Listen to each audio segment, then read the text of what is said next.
All right, what is going on, guys? The Xbox 2 podcast is now officially live after some weird YouTube era. That was so incredibly weird. Like, it signed me out and I had to sign back in after I started the show, but we're live. Thank God. It's the last podcast before E3 2019.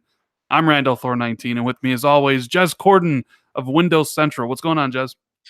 Hey man, drowning in E3 prep, but nearly there, nearly over the mountain. It's going to be a big one for us this year. I keep seeing people say like, "Oh, it's going to be smaller this year because Sony's in there," and fair enough. But like for me, and for us, it's like we're sending the biggest team we've ever sent there. And we've got more meetings than we've ever had, and more content planned than like ever before, like 3 or 4 times more content planned than last year and the year before, and so it's it's real, you know. It's real and it's here, basically. Yeah. So I'm just ready for to hopefully make some good content for everyone, and then once it's all done and said and done, I'm gonna lie down in a dark room for a week, hopefully. But it's there's a lot to be excited about. Yeah, there is a lot to be excited about. But first off, I want to say hi to everybody in chat. I see Sam Tolbert, Fuzzy Belvedere, DJ Singh, DI Almighty Spartan God. He says, "Hey, Randall Capone, Free Flow, Lethal Papa, Mega Game, right? Mega Game. Jez, you're in there. I see you. Whole bunch of people. Thanks for everybody for being here in the last show before E3. It's going to be hype.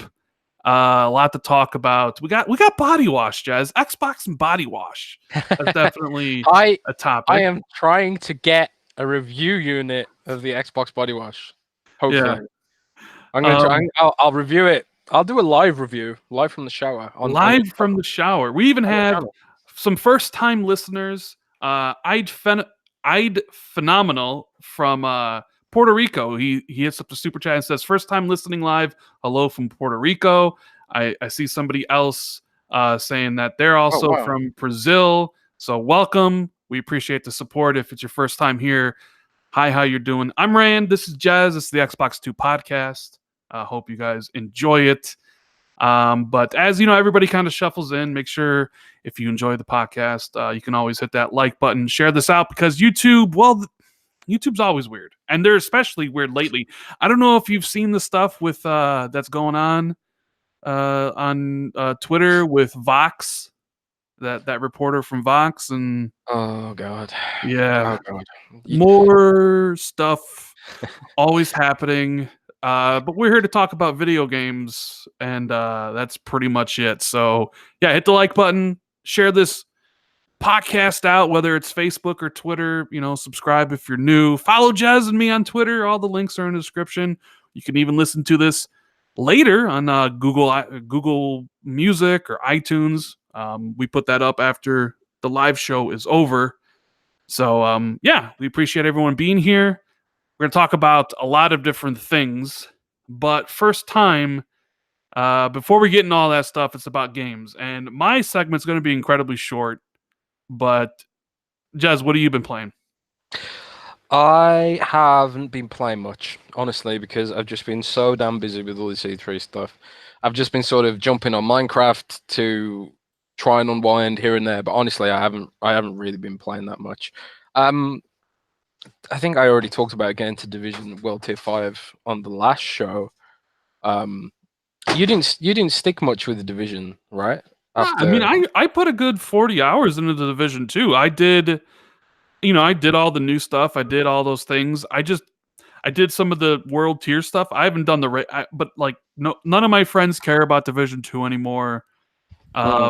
I mean, I enjoyed it for what it was. I thought it was better than Division 1, but I'm not really into the whole endgame thing that a lot of people are.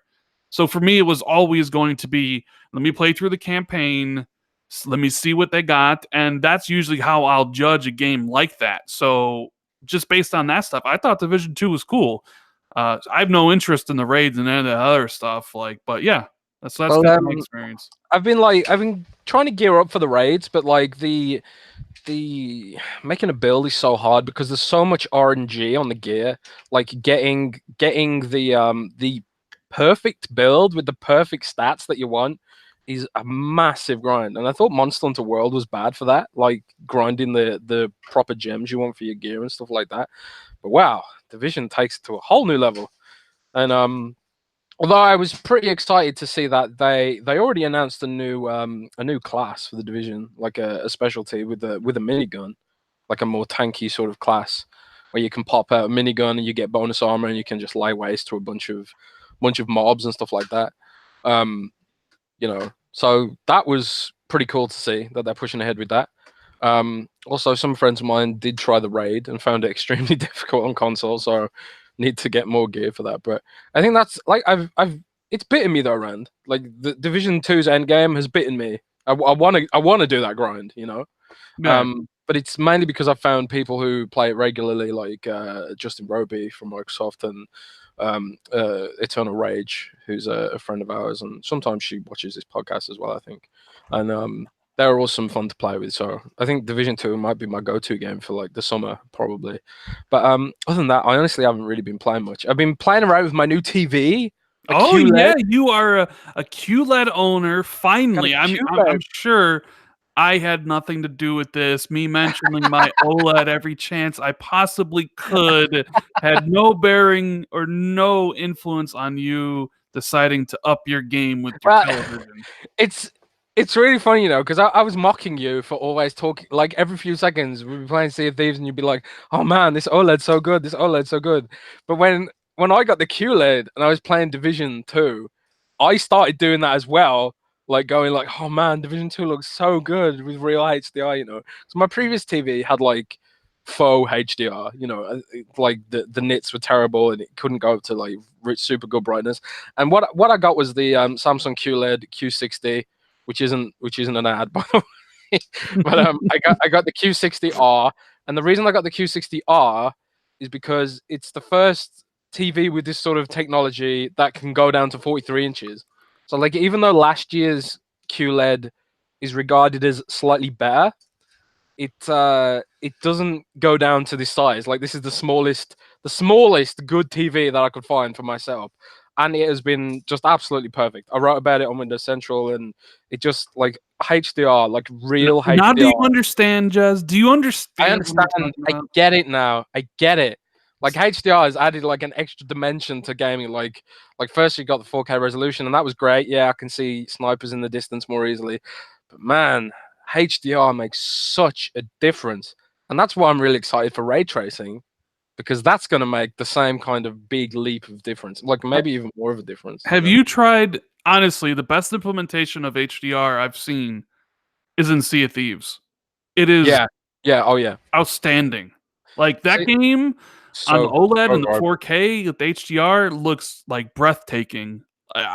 You know, say what you will about some, you know, what the game is and the content, but man, you know, they say, like, honestly, it's like, you know, getting the Xbox One X, you know, this system, and potentially even the PS5 or next gen systems, you think like, well, this is just, you know, any TV will do. But it's not. That's not true. Your TV that you use matters. Yeah, it does. You know, so you I mean, I know you got to spend a lot of money, but you need like a TV that does true HDR. We'll put it this way, right? Panel. My QLED, it cost €700, which is about $700 ish. My phone was more expensive than that, so I'm more than satisfied with the purchase. And yeah, it's pricey, you know. And my last 4K TV cost, I think it cost about €400. My last 4K TV. But like the leap in quality just from spending an extra 300 was so worth it. I bought a Samsung KU 6300 back in 2016. No, 2017 for I wanted 4K television, and it did fake HDR for the X, and it was on sale for like $430. You know, I was happy with it. It wasn't the best. It was like a 40-inch TV or whatever, right? And then Dealer, shout out to Dealer Gaming, he basically recommended, considering how much I game and how much I play, that you need to just go and spend, you know, a lot of money and just get all, just get a really good TV. So I spent like $1,600 on the LG OLED B8, and I couldn't be happier with the purchase. Like, it shames that, Samsung KU. Like, now it's, 55-inch TV with proper, like, yeah, your TV matters. Your TV absolutely matters. It really does. I got a question in chat from so H Talk. He says, Rand, what's a good recommendation for editing? I'm assuming for video. I use Premiere Pro. Jez, what do you use? Premiere Pro. But Premiere Pro, yeah. It is expensive, It is. There are cheaper alternatives to Premiere Pro that are actually getting like good traction. I think we have an article on Windows Central, cheap plug there, about best alternatives to Adobe Premiere Pro.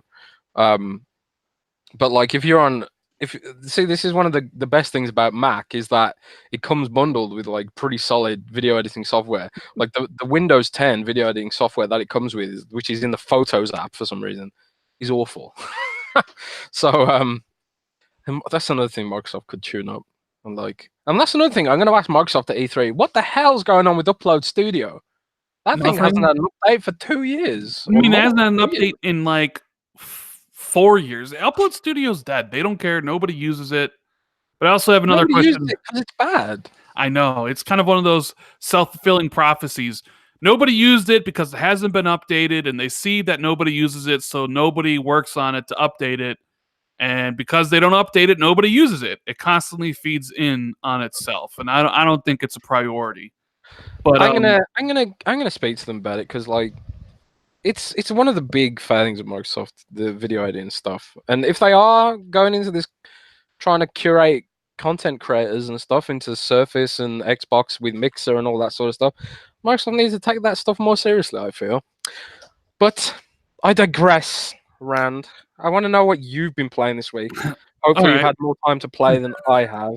So before I go, I got to answer this question from Steven Sullivan in the super chat. He says, Banjo HD remake / reboot. You think it's coming? Multiplat if yes. Oh, my dude. Like, the Banjo fans are so passionate on Twitter. So here's what I'll say about Banjo. I don't know if there's an HD remake or reboot coming, but I am confident that Banjo will be making its way to Smash. I am extremely confident. I don't think that'll be at Xbox's show. I think it'll be during like the Nintendo Direct. So you really think that Banjo's coming to Smash? Yes, I really think Banjo will be in Smash.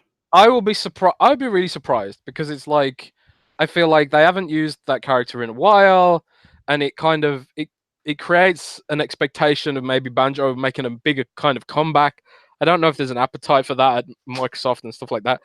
So I would be honestly surprised if Banjo comes to Smash. I'm putting that out there right now. I would be really surprised, but I hope it's true. And I'll tell you why I hope it's true, Ren.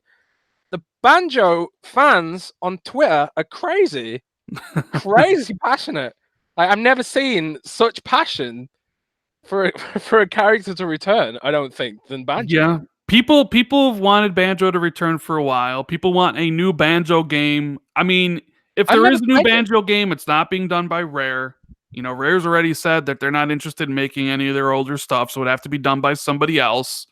So I don't know anything about a Banjo game, but I feel pretty confident that Banjo will be showing up in Smash. So is Banjo on the Rare Replay collection worth playing even now in 2019? Should I here's the thing, and I'm gonna get a lot of hate in the chat. I don't care about Rare at all back in those days. Like, I don't think Banjo Kazooie and the Conquer games are, I'm gonna hang myself here, worth playing. Oh my god! The only Rare game that I thought was good that I had played was, I thought Cameo was good.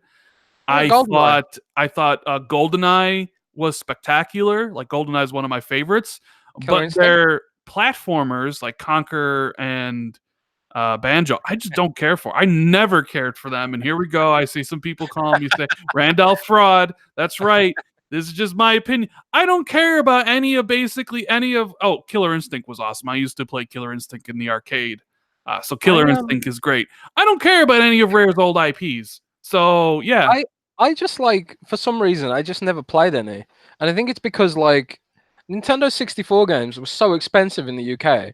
Like I remember, I had a Nintendo 64. The only game I only had a few games for it. One of them was Pokemon Stadium, which I think was bundled with the bundle that I got. And I remember, like, I had Ocarina of Time, but I borrowed that from someone at school and never gave it back. Shout out to Sham. I've still got your copy of Ocarina of Time, like from 25 years ago or something. If you want it back, hit me up. And I remember asking my parents if I could have Majora's Mask for Christmas, and it was like 60 quid or more, which was a lot back then, you know. And games worth regular PlayStation 4 games were about 40 quid, and now they've crept up to about 50 quid. But like in the 90s, 60 quid was a lot for a single game. And my parents were just straight up, no, we can't afford that. So no Majora's Mask for me. But and that's why I didn't play Banjo or Conquer or stuff like that. I used to play like Smash Brothers. I had Smash Bros. I think we had F-Zero and bought that secondhand. But a lot of those old Rare games, I just never played for some reason. I am getting absolutely destroyed. And I mean, I don't know how many times I've said this. Do I care about Nintendo? Old Nintendo stuff. How many times have I said my first system was an NES and my second system from Nintendo was a GameCube? Do you think I played any of these games on the 64? No, because the Nintendo 64 was used for GoldenEye, and it was used for WWF No Mercy and WCW versus NWO Revenge. I've got to ask you something, Rand. Did you have the version of No Mercy that had the save bug? I don't know. I didn't own a 64. My buddies used to. My buddies did. So when we would go over to their house, we'd either play GoldenEye or we played 4-player like Battle Royale, Over the Top, or whatever it was called in WCW versus NWO Revenge.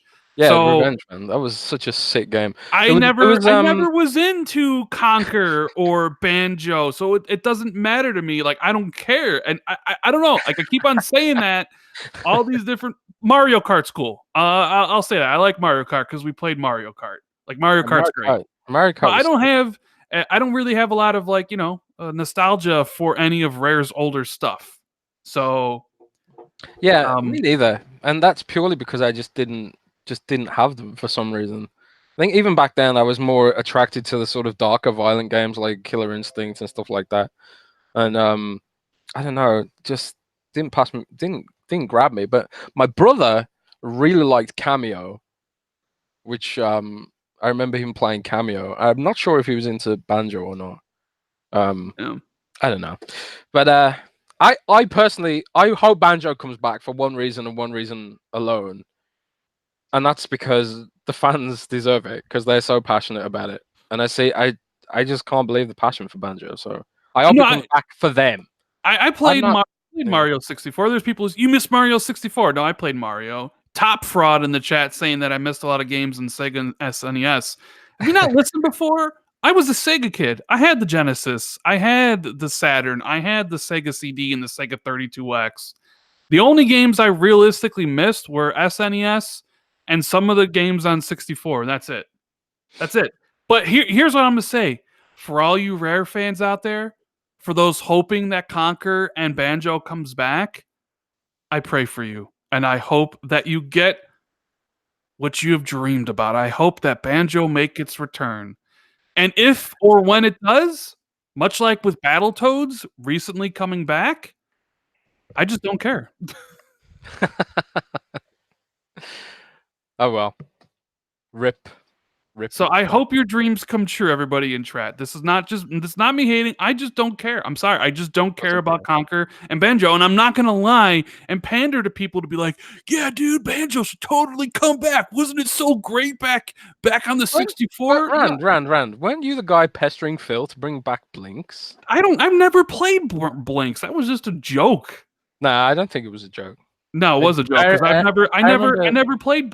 Like, I didn't get an original Xbox until 2004 when Halo 2 came out. So the only games I played on the original Xbox was Halo 2, Halo, Knights of the Old Republic, Crimson Skies, and Jade Empire. I didn't play much on the original Xbox. I've never played Blinks.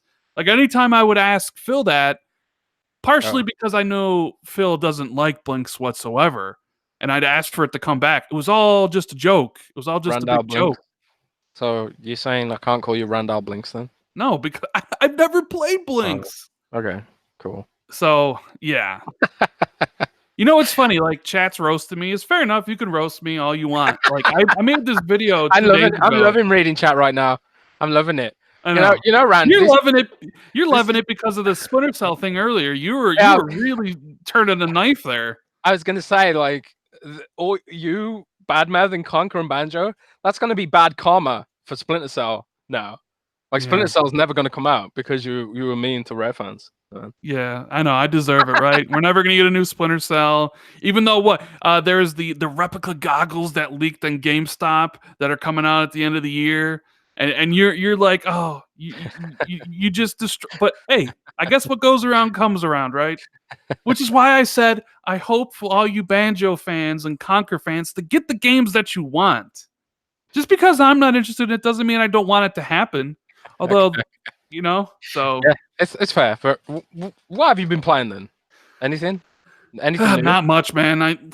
I'm in a gaming funk, and I have people that will tweet me and be like, "Rand's in a gaming funk. You need to play Bloodborne." Which Bloodborne's on the agenda. Like I am going to be playing Bloodborne. I just don't want to really start anything new that I think I might enjoy because I'm at this point right here, and I go through this stuff like at least once a year, where it's like I don't want to play anything, and if I do start something, I like immediately dislike it.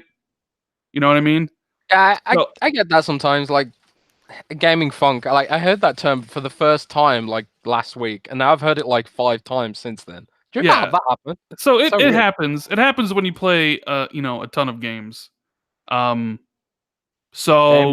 gaming burnout. Yeah, gaming burnout. Do you know what happens when I get gaming burnout? Do you know what happens? I resub to World of Warcraft, and that's of course you do. That's exactly what happened this week, right? But I resub to WoW, and then I got bored almost instantly. I was like, "Oh, what am I doing?" And came back off it. Yeah. So I haven't been playing much. Yes, I know people have been asking me to play Bloodborne, and that will happen. I don't want to start it because I want to like the game. I don't want to like put myself in a position where, because I'm already in the position where like Sekiro was so good and I enjoyed the combat of that I don't want to be like also add on top of that. Like I'm already in this kind of feeling where like I don't really want to play a game, you know, because I already know I'm not going to enjoy the stamina based combat that Bloodborne has over. And that Sekiro doesn't, because that's one of the reasons I really enjoyed Sekiro was for the combat and the fact I really that like stamina-based combat. I really like it. I hate like stamina-based combat. I hate it. Really? Yes. Why? I've never. I don't know. I never liked Sam. I couldn't really properly explain it to you. I just don't really care. For that's fair. That's fair. For stamina-based combat. So that's one of the reasons I really like Sekiro. It was like, it felt really good to play. It was fast. You could be on the offensive, you could be on the defensive. So I don't want to put Bloodborne in this thing where like, well, I don't like the combat already, and I'm also not enjoying gaming at this moment. So it's like, there really isn't anything big coming out. We're at this point in the summer where nothing really comes out. And it's like, the next big game is Wolfenstein in July, but even then, that's like, what, a half-price game? So... You're probably not really expecting much. So then you're looking at like August. You're looking for Ori 2. You're looking for Control. You're looking for Man of Medan. So hopefully I can find something. I've been thinking about, I don't know, I've been thinking about playing Witcher 3. Because I got 40 hours in The Witcher 3 back in 2015. I stopped playing it because... You never finished The Witcher 3? God, I'm just gonna get people hating me more. Like I hate you now. I hate you now. You didn't finish Witcher 3, so stop it. I didn't finish the second DLC. I finished the base game and the first DLC. All right. So before I continue, Samuel Pierce, thanks for super chat, brother. And El Onomatopoeia, he says, "What's up, fellas? I can't wait for Oddworld's next game. It's been a while." Yes. Hey, like as a PlayStation kid, one of my favorite franchises was Abe's Odyssey and Exodus. Soulstorm is a remake, a full-on remake of Abe's Exodus, which is incredible. So I'm looking forward to that. So Dealer has been giving me crap because I haven't finished Witcher 3, right? I played Witcher 3. I freaking love the game. I'm like 40 or 50 hours into it. I just haven't finished it. I tell you what the problem with Witcher is. It's one of those games where if you stop playing it and come away from it and then try to go back to it, that's the you don't know where problem you I are had. and what you're doing. That's the problem I had. I stopped playing it. I went to play something else, and I never went back to it. And I know when I go back to it, because I'm going to play it and beat it, I have to start over from the beginning. You know, because I'm going to have to relearn everything. But all right, so I might as well explain myself here, right? Back in 2015, I was on a mission. The mission was get a million gamer score.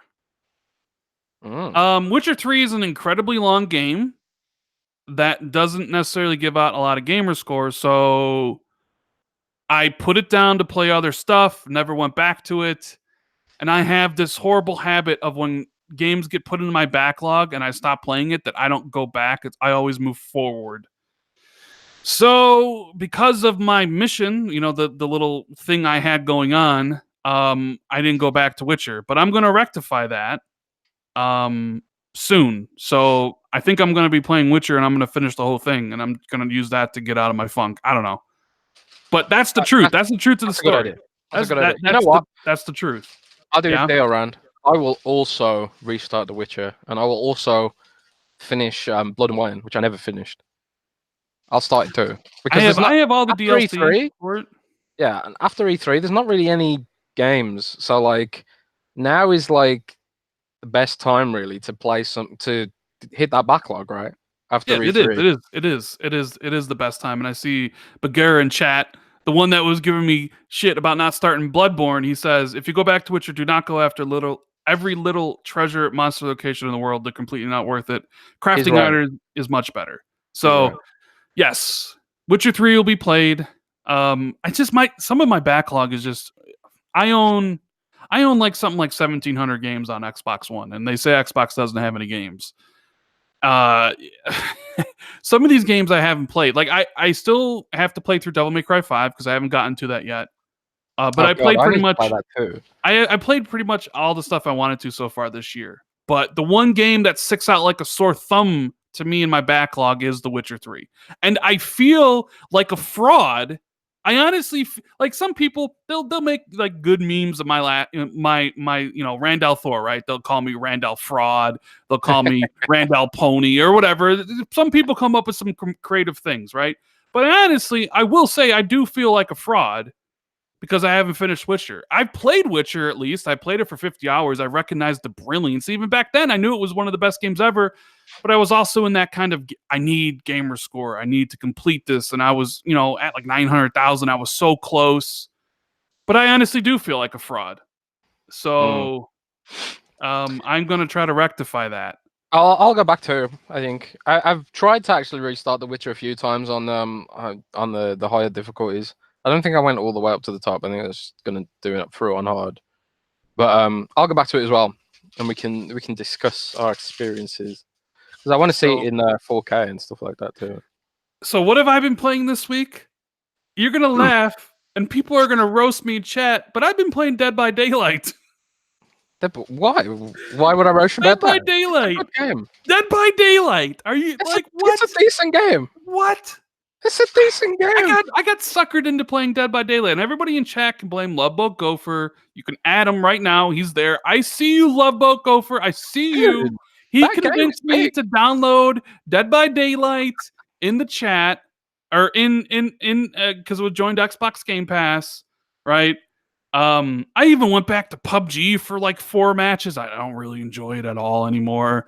Went even back to Apex Legends for a few matches. Don't even enjoy that. Loveboat Gopher is the guy that convinced me to play Dead by Daylight. What did you think? I actually think it's kind of fun. It is. See, that's what I'm talking about. I swear, like, I've only ever played Dead by Daylight as the villain because I have no friends, so I have to play by myself. and then like express my self-loathing by murdering other people is really fun. But but when I played it when it first came out, it was so frustrating to like capture people, and people have worked out how to like very, very accurately strafe around every single bad guy, so they could never get grabbed, you know, because you have to grab them and you have to stick them on a spike, and then you have to like suck out their souls or something. But then people can save them and stuff like that. And I felt like people were just running circles around me, and I was like this really slow moving sort of horror movie trope, and I couldn't do anything to stop them literally just unhooking the guys in front of me. But I haven't played it recently. I'm might give it another go. So we play it with the full team. Me, Gopher, my buddy James Shields, and my buddy Magic, and it's actually fun. It's different than the other stuff, but that's only because I'm in that mood. I just don't want to play anything else, and I don't want to start anything. So it's kind of perfect for that type of thing. Like random little games when you're not really fancying playing anything else. Like a new Stellaris DLC just came out on PC, which adds a bunch of story stuff, which I really want to play, but I don't want to get into it before E3 because it'll be like really annoying to come away from it again. And then BattleTech on PC also got a big update, which I want to try out.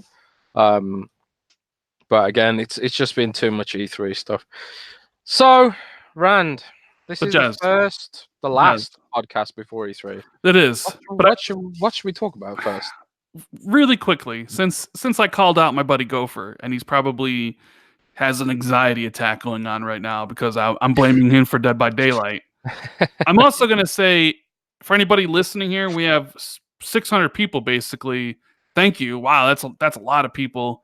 Make sure you hit the like button if you're enjoying it. Or hey, if you think I'm a fraud for not finishing Witcher 3, hit the dislike button, I guess. But I finished yesterday one of the greatest TV shows I've ever seen, and that is Chernobyl on HBO. So, since I have everybody here, if you still have your HBO subscription after, after Game of Thrones, watch Chernobyl. It's one of the most amazing TV experiences I've ever had. Is it a documentary?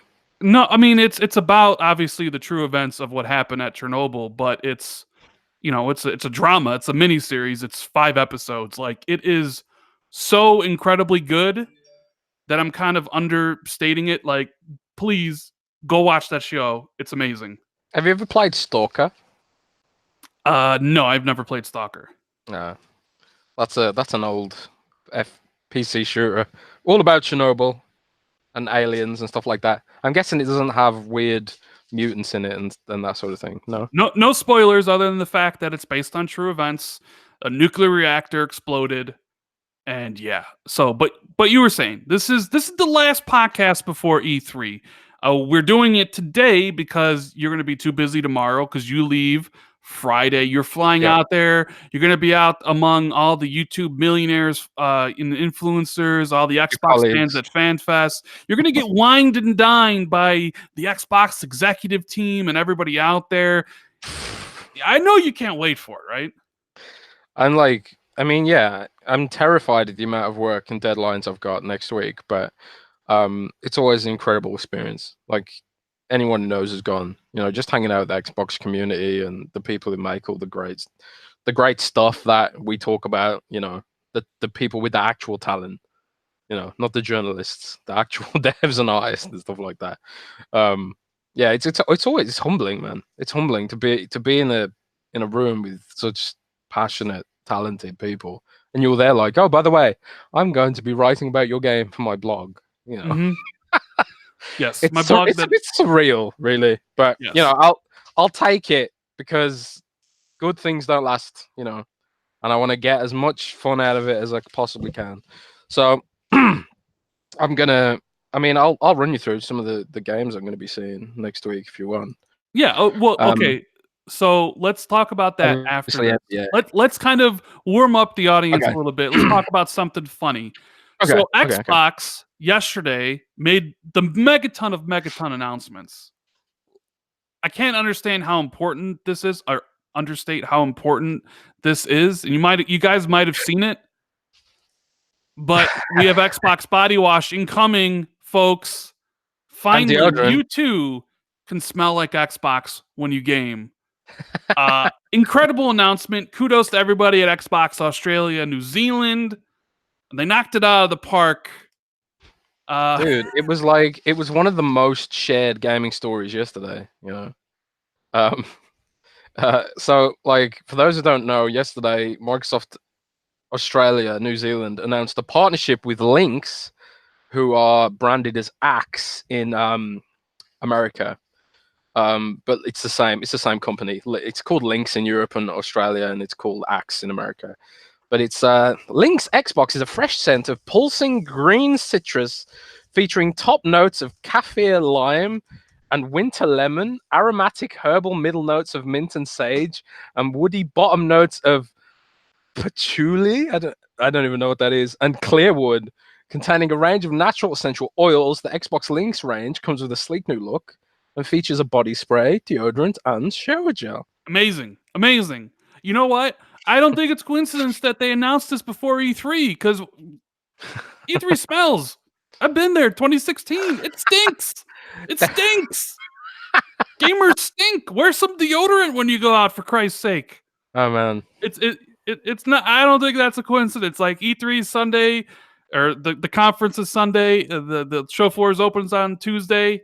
I mean, I went in 2016, and yeah, there's like a natural aroma when you have thousands upon thousands of people jam packed, right? So it's like, yeah, it smells. It's warm in there. But I tell you one thing. One thing I'm really looking forward to about E3 is having some bloody air conditioning, because right now it's 86 Fahrenheit or 30 Celsius where I am, and I ain't got no air conditioning. There ain't no air conditioning for a 10-mile radius where I am. So, dude, yeah, I went there in 2016. It stinks. And then I remember walking past somebody and the wave of BO hit me in the nostrils. And I was like, oh, what? Like, dude, please. If you're sitting at home and you don't want to shower or not wear deodorant, that's fine, whatever. You're in your own home, stinking in your own sweat, right? But if you're going to be out among thousands of other people, please take a shower and wear some deodorant, for Christ's sake. Be mindful of other people around you. So this whole thing, this whole body wash thing, like I had to laugh because I was like, okay. And then it's New Zealand, right? It's Australia, so I know some people like to hop on like, well, you know, Xbox should spend that money on games. It's like, yeah, I mean, I would like to see new game announcements as much as, if not more than, pretty much anybody. You know, but I don't really think Aliens, New Zealand's, ad budget was extremely large for this. But Well, everybody's talking about it, even though I knew as soon as I saw it that the memes would start. You want to smell like Mountain Dew? It's just a bit of fun. I see it like the Australian the New Zealand social media team. They put this together. They're the guys who did the Xbox onesie too. They do like these weird, quirky little social things, and it gets people talking. You know, they ain't making any games in Xbox Australia. Yeah. They're just doing social media stuff. So I thought it was funny, you know, and I think that was the point, right? I don't know. I mean, I think the point is to just get people talking about the Xbox brand. This puts me in the mind of like the Xbox, American Girl doll that they made, where you could get the little doll that has Xbox. But I mean, I did see a tweet, and I knew it was going to come from somebody and it was from VG 24/7, and they're like, oh, yeah, when you want to smell like second place or third place, like. Well, you knew that was coming. VG 24/7 is like their whole shtick now is to be like edgy, you know. That's VG 24/7's thing now. Is that they put like swear words in the headlines and you know, piss people off, and that's just their thing now. That's VG 24/7's thing. And fair enough, if it works for them, fair enough. But like, it's funny because like all the people who complain, they quote tweet VG 24/7, which shares the article that they don't like and they're triggered about. And that does exactly what they want you to do. It's outrage clicks, right? Yeah. So if you want them to stop it, stop sharing it. I mean, I knew somebody would make that thing because it's one of the first things I thought of. You know, for a joke, like, you know, Xbox isn't, you know, winning, sense of whatever. disappointment. It doesn't really. It's never mattered to me. I don't really care. A lot of people use that as like ammunition in the console war, like, oh, second place. But I knew as soon as I saw that, I was like, somebody's gonna be like, when you really need to smell like third place. Like, that's one I saw, is the scent of disappointment. You know. Yeah, the scent of disappointment, or the smell of no exclusives, or this, that Xbox stench and stuff like that, right? Yeah. Like I knew it was gonna happen. I knew people would make fun of it, like they always do. But I don't know. I don't really care either way. It doesn't. It's a product in Australia. I have seen people like want it to be brought over here so they can buy it, but just kind of a fun topic. But back to E3 proper. You said you have a bunch of games you're seeing your appointments. I don't know. You said you can share some of it with us. So tell the people what you're going to experience, the games that you have that you're going to see behind closed doors, and which ones that you're super excited about. I'll talk about the games that are announced because they're announced, and I don't want to spoil any surprises. But I'm going to be playing Monster Hunter World Iceborne, I think, checking that out. I'm also going to be meeting Square Enix, so that might be one of their new games, or the Marvel thing, maybe. I don't know. There's actually not a lot I can talk about. Cyberpunk 2077, I'm going to be checking that out. Ooh, Cyberpunk. Do you think Cyberpunk comes out this year or next year? I think it's next year, personally. I don't know, but I would guess it's going to be a next year game. I feel like we'd know the launch date already if it was a thing. God, I can't wait for Cyberpunk. I think Cyberpunk. You've got to complete The Witcher before you play Cyberpunk. Yeah, I know. I have time. Like, Cyberpunk's not till, in my opinion, I don't think Cyberpunk's coming to March 2020. Witcher 3 is going to be beaten beforehand. Yeah, let's do it. All right. Dynalite 2, I'm going to be checking out too. So I am really excited for Dynalite 2. Like, Chris Avellone is a bit of a genius in my view. And now Square Enix is publishing it too, so there's more clout behind getting the game out there and stuff. I think that game could be a big deal. I have a bunch of meetings with Xbox that I can't talk about yet. In fact, the vast majority of my meetings are in fact with Xbox, and I can't talk about any of them. In fact, I think this year I've got more meetings with Xbox than I've ever had before. Is Xbox doing it big this year? They got a last talk show? 6, 7, 8. I got 8 meetings with Xbox. That is like a lot. Like, usually I don't get anywhere near that much. So, and I'm not even sure if that's every meeting out there, So I'm pretty excited for what they've gone off at. And some of the meetings, I don't even know what we're meeting about. So there's like going to be a bunch of stuff that's even a surprise to me. And I think that's one of the cool things about this year's E3, at least from my perspective, is that very little has actually leaked. Very little like accurate stuff has leaked. I know we've seen some Xbox E3 plans, and there's been fragments here and there. Like Brad Sams recently revealed that there will be Halo Infinite gameplay at E3. I mean, come on, we knew that. I mean that. Yeah, we pretty much knew that, right? Yeah. There's stuff that there is going to be some surprises. I think, like stuff that nobody knows about. Yeah, if nobody leaks it. Nobody leaks it. Yeah. But no, there's stuff I don't know. In fact, I actually know very little about what the plan is for E3 itself. I know very little. So I'm looking forward to the surprises, and I'm glad they've kept a lid on it so far. I'm sure there are people out there who know. I'm sure Brad Sams probably knows the whole thing. That guy seems to know everything, but I personally don't. So I'm looking forward to being surprised. But yeah, there's tons. There's going to be a busy week for me next week. I am scared. You are scared. I'm scared.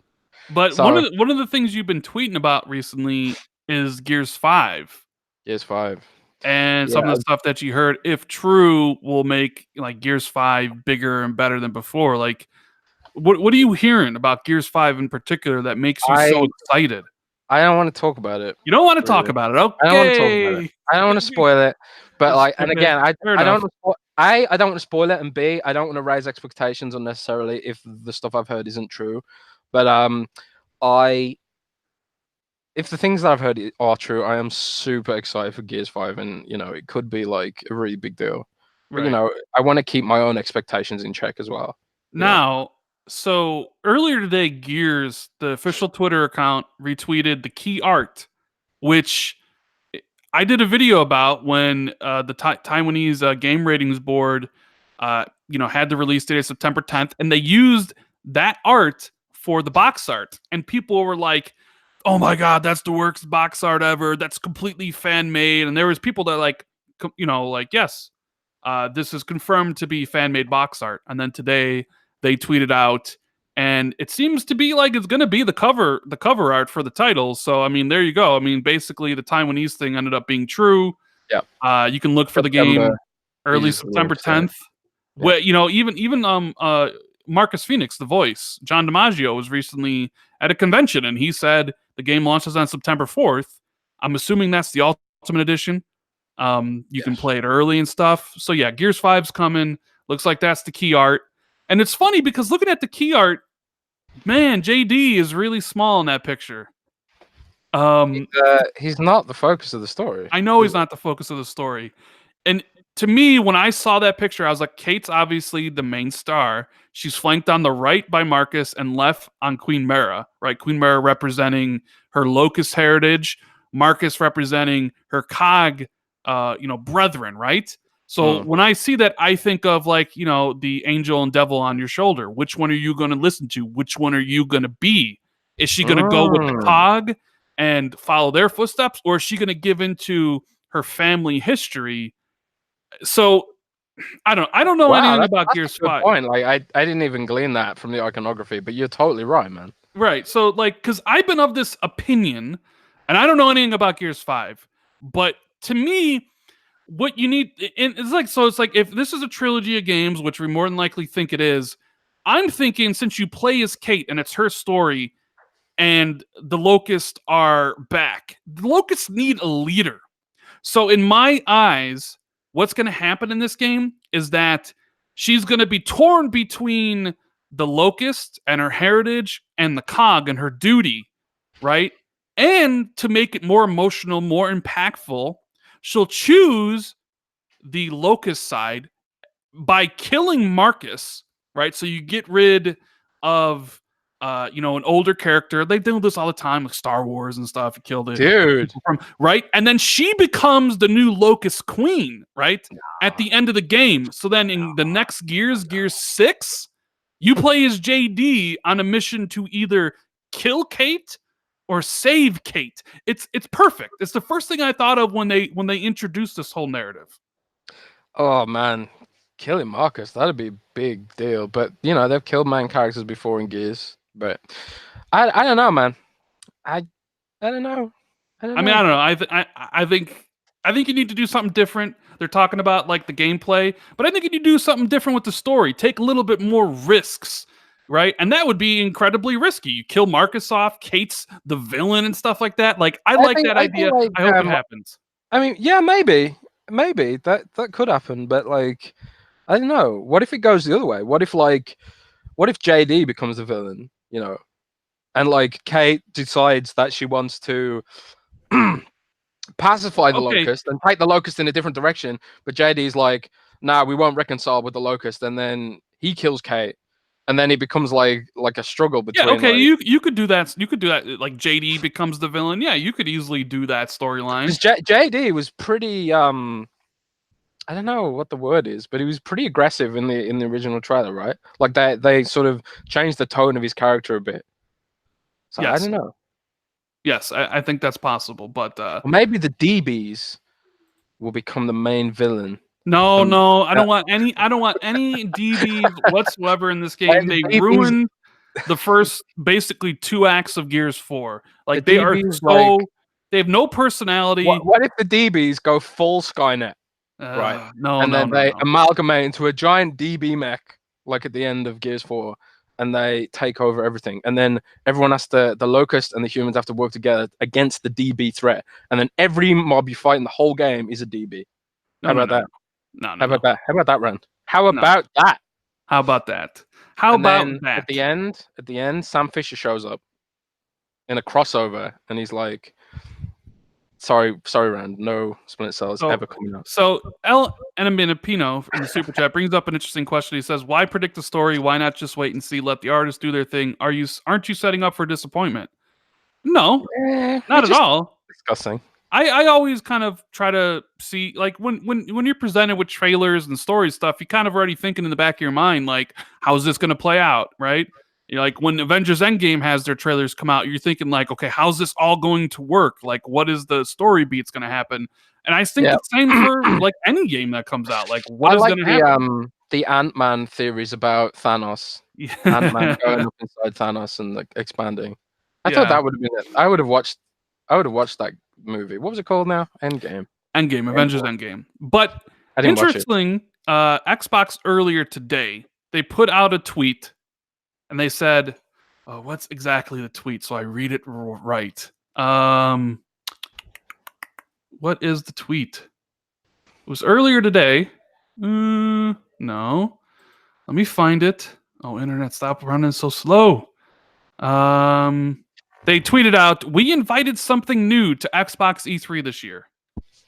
Ooh, they got people new. Yeah, something new. They got people kind of like, oh, what could it be? Like something new? What does that mean? Like what and my honest first thought,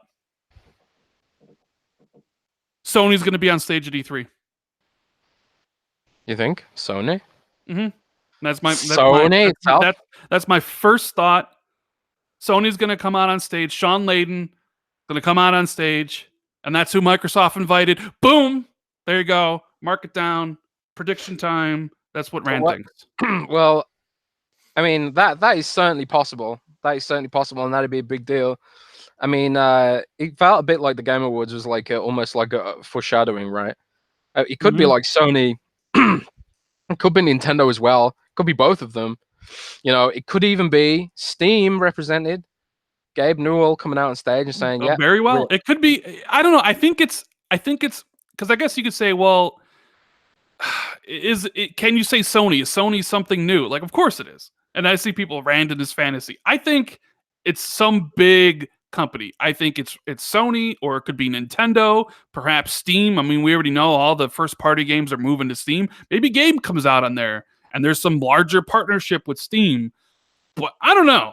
Like, I just have this weird feeling from everything that's going on recently. I mean, hell, you have Jim Ryan talking about the future PlayStation. He talks about the Microsoft and Sony deal and how basically it was them worried about Google and they're partnering up and all this different things. And I don't know. Like, I just see this moment where Sean Layden comes out on stage and there's some sort of I don't know what it would be. I'm just speculating. I'm just trying to have fun with it. And that would definitely raise some eyebrows. People will be like, what the hell's going on? Just like it happened at the Game Awards when Sean, Phil, and Reggie showed up on stage. And now you have crossplay. You have crossplay from the beginning in Call of Duty, right? It seems like the barriers between companies and gaming in general is just kind of slowly retracting a little bit here. Or the enemy of my enemy is my friend. And really what they're doing is gearing up to go to war against Google because Google wants to screw up gaming forever. I mean, that is possible. And maybe Sony's just like, you know what? We can do stuff with Xbox because we'll always beat them. We're bigger than Xbox. But we're a little bit unclear about Google because Google's got money to throw around. And if they're in it, they might be in it to win it. So you might as well partner up with the person that you can beat all the time than someone you're not sure about, kind of like that. Yeah. I don't know. I mean, it's an interesting thought. I mean, man, if they present a unified front, that would and actually it's more than just a gesture. Like that blog post where they were like, Sony and Xbox announced a partnership, blah, blah, blah, blah, blah, and stuff like that. I felt like that was more of a gesture than anything concrete. I hope that if they do present together on stage, that it's more than just a gesture and we get some actual meat behind what the partnership is and what it represents. Like if Microsoft's going to share their xCloud technology to power PlayStation Now, that'd be great to hear.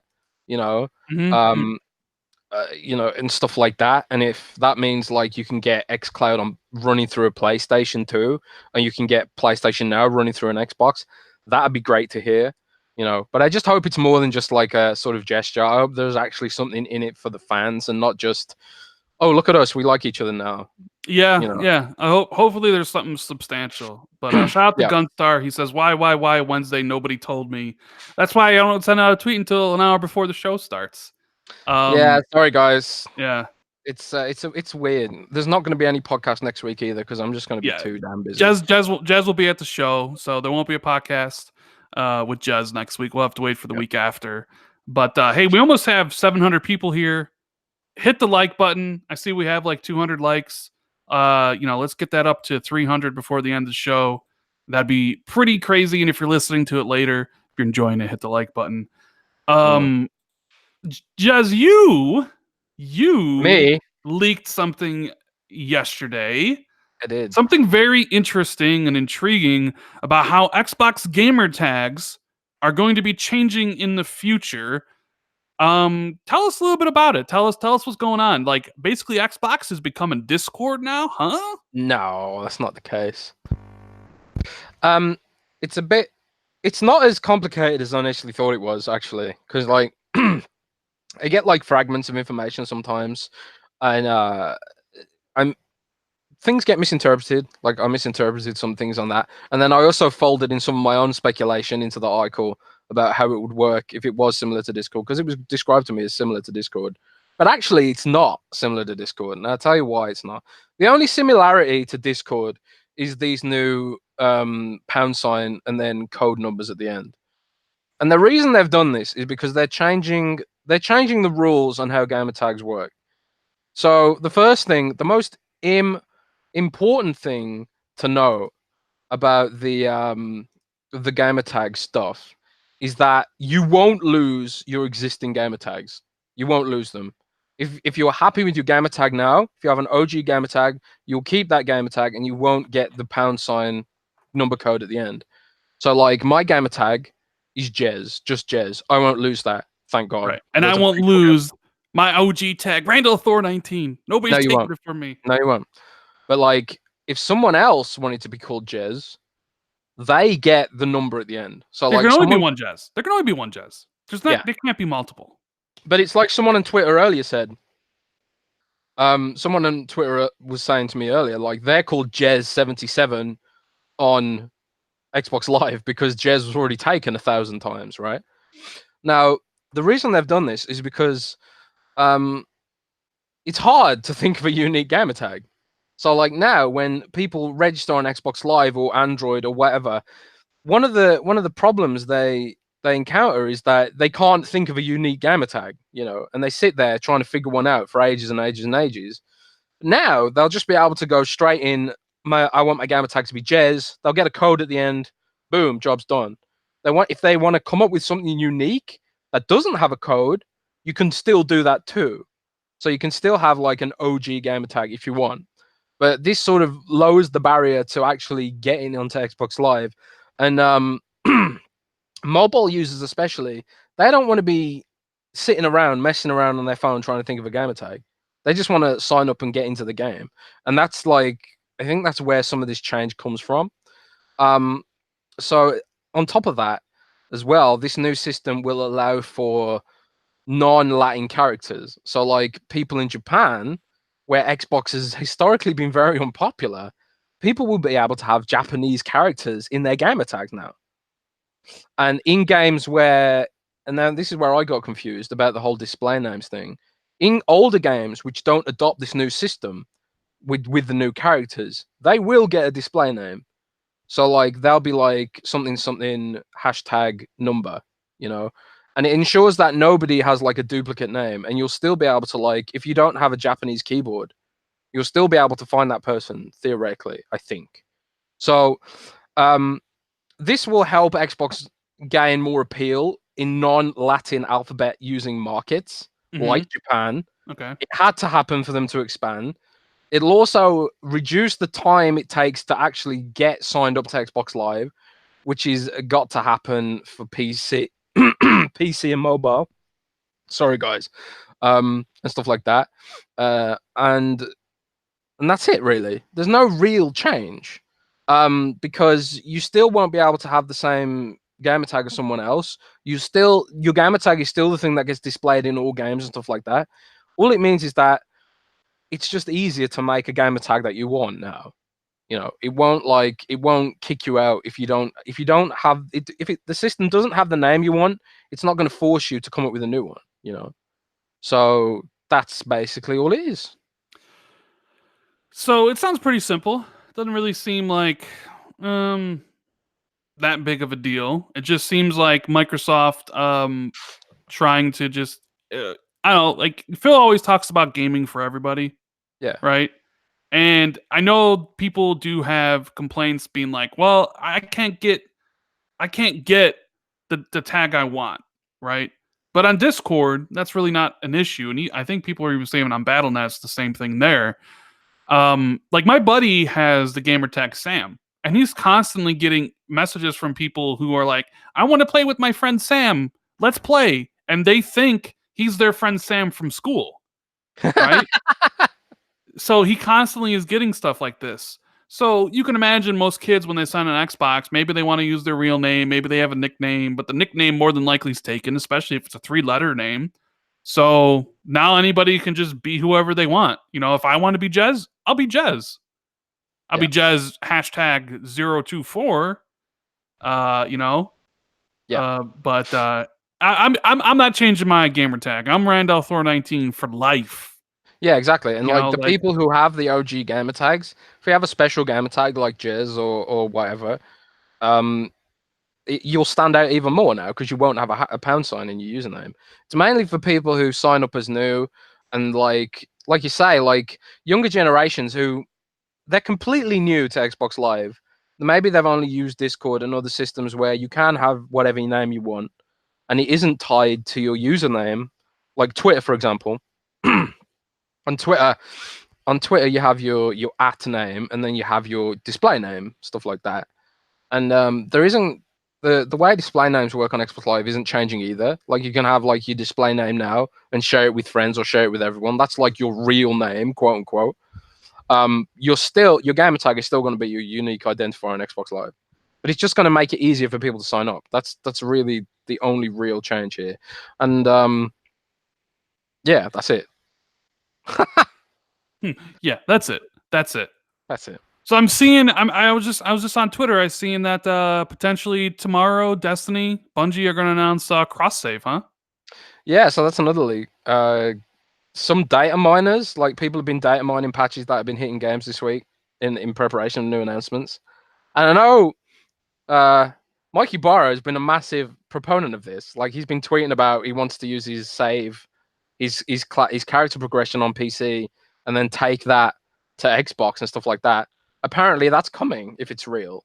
I think it is real, personally. That kind of that'd be interesting. It's definitely one of those games where it probably needs that. But I saw that and I was like, well, that's interesting. It's kind of funny. It's like they split from Activision and now, here, now we got crossplay, or if Sony's really at that point now where like Call of Duty has it, Dauntless launched with it, where they're like, you know what? I mean, the gates are open, So Sam Tobler says cross save, but potentially not for PlayStation 4. So Xbox and PC, that's I mean, PlayStation does have like the exclusive content stuff, so yeah, that'd be yeah, that might cause some sort of conflict with the system or something. I don't know. Yeah. So Xbox E3, where this is the last show. How hyped are you for this, Jez? Because like leading up to it, like like a month ago, I was like, hey, E3, but then I as it like the sun comes up every day. As soon as we get close to it, I just get so excited and I get so happy because I love E3. I honestly enjoy watching these conferences, even if they're bad. Like last year's, I thought Sony didn't put on a particular good show. But you know what? Like I love seeing new trailers for video games. I love seeing new video games get announced. Like this is my favorite hobby in the world. And I just love seeing all like the passion around it, all the new stuff being shown. And I don't know, like I am super hyped, even without Sony being there, like for everything that's going to happen. I know this is the year before next gen, so maybe some people are holding things back. Like Rocksteady already announced that they're not going to be at E3. Boo, Rocksteady! How long does it take to make a game? Huh? Huh? Batman Arkham Knight came out in 2015. 4 years already. So is your game not going to be ready till 2021? It'll be 6 years. How long does it take to make Suicide Squad? and Batman and Warner Brothers Montreal, you better be announcing that Batman game soon. I need Batman in my life. 4 years is a long time. But I'm just saying, I'm excited. I just wonder how excited you are. It's it's different being on the press side. It really is. You different. got to work. You got to go to meetings and stuff. It's kind of sad, really, that sort of seeing the way the inner workings of it sort of takes a bit of the magic out. And I'd love to there might be 1 year where I just tell my boss, you know what, I'm booking 2 weeks off across E3. I'm just going to enjoy as a fan. You guys can do the work, but as a fan, there's so much to look forward to. So many games, so much new tech, all the big announcements, platform stuff. Learning about the future of what Xbox is the most exciting thing for me right now, because I already believe in the games. I trust that the games are coming. I'm just curious where all this Sony Nintendo friendliness is going. That's where I'm super curious to find out. But yeah, I don't. It's weird because I don't want to be too overexcited, because people will be like taking my hype as an indication that they should be hyped, and then they end up getting disappointed, and they'll be like, "Oh, Jez, well, you were hyping this." I've almost got like overhyped PTSD after Sea of Thieves. Yeah, I mean, like sometimes I understand that because, I put out my preview video where I was throwing out predictions about like, hey, what I think is going to be there, and obviously I said Rocksteady's Suicide Squad was going to be there, so like. Bagheera was like, "Oh, you remember when you said this, Rand? Looks like it's not happening." It's like it's a guess. It was always a guess. Like it's a wish. If I were to like legit try to sit down and think of what was going to show 100%, I wouldn't have said Rocksteady, but I wanted it to be there. It was basically me trying to wish it into existence. And I don't know like the lineup of the games. I was just okay. Here's what makes the most sense and stuff, right? So I don't know. I know people do the same to you too, right? Like your prediction list was like basically taken as like the truth when it was more just like you not really knowing anything, but people, when you say stuff, people tend to listen, so they get on you about that stuff, right? Yeah, and that's why on this year's prediction article, I put a massive, huge banner saying, "This is just guesses." I put a huge disclaimer at the top of my article this year, and people still didn't get it. But I don't like doing predictions because, if you're wrong, then people think your info is wrong. So I don't think I'll do one next year.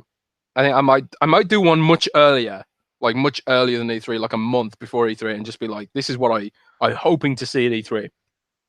But the thing is, I can still do that because I don't really know that much about it, what they're going to show. And I've seen like Aaron Greenberg teasing things on Instagram, like got some new swag in for a game we're announcing at E3. I don't know if you saw this, but Aaron Greenberg posted on his Instagram story, got some new swag in for a game we're announcing at E3, and it's like a backpack with like almost like a camouflage pattern on it. So like, what could that be? What could it be? What do you think? What do you think it could be? A new Mecha Salt? I don't know. It's like, how do I derive from a blurry image of a backpack what the hell the game could be? It's just sort of like, it just sparks the imagination, doesn't it? I would love to get a new Mecha Salt though, because I love mechs and I love that IP, and BattleTech on PC has been amazing, and I'd love it if Microsoft like made that a pillar franchise for Xbox, the Mecha Salt stuff. But that would be pretty cool if they did. it's like Da Geeky Nerd just said in chat. I always keep my expectations in check. I honestly feel like I have to do that now, and I know that's boring, and I know YouTubers, are supposed to be super hype about everything 24/7. But I really want to keep my expectations in check and just be blown away on the day. I hope Right. so. Well, what about Fable, Jez? Because it's talked about. I mean, every year since it was kind of, reported on by Cloberl and then confirmed by Eurogamer. There's talk that it's going to be revealed this year. There was the leak, quote unquote, yesterday, which in my video I said was completely fake. You said was completely fake, right? Yeah, I've heard like there's some stuff in that leak that I've heard probably isn't true. So I don't believe it. And also I saw the video. Sorry for the sore throat, guys.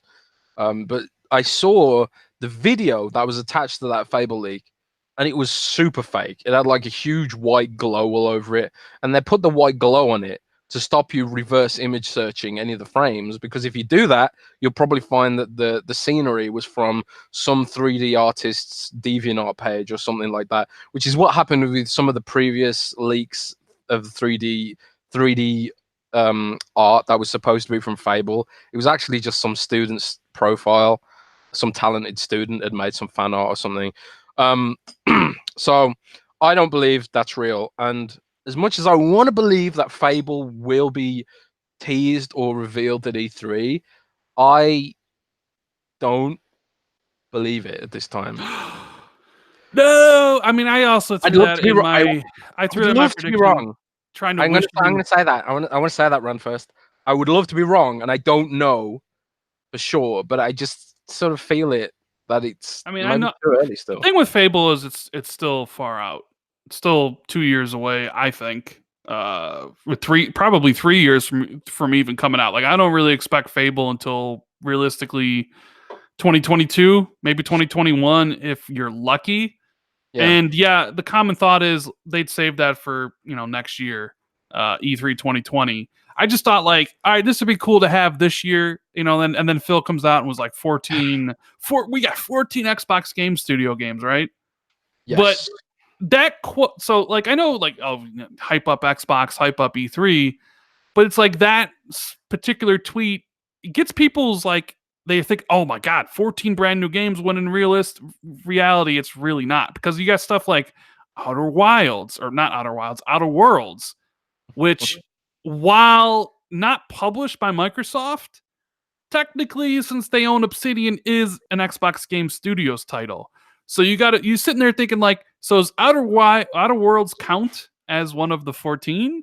Because if it does, that's like, well, it takes up an important spot. But then you also think, like, Wasteland 3 and stuff like that. So when you actually kind of like get down into it, you're like, oh man, what's really going to be new, like brand new games? And well, like, what? I mean, do you want to dissect the quote? I mean, sure, we can dissect the quote. Yeah, I mean, let's dissect it. Let's dissect what Phil said. Let's dissect this quote. Get your scalpels out, lads. We're gonna have a look at this in depth, right? What did Phil actually say? Right, this is what Phil actually said. Just finishing our final E3 rehearsal here with the team in Redmond. Feel really good about the briefing. Lots to show. We have 14 Xbox Game Studio games in the show this year. More first-party games than we've ever had in the show. Fun times. So, now, there are a lot of games that we know about. Gears 5 is one of them. That's one. That's Gears 5, big one. Halo Infinite, big one. So that's 2. Uh-huh.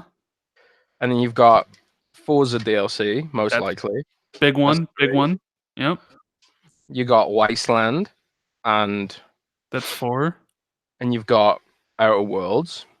Okay, but then some people would say, Jez, they can't include those because they're not first-party games.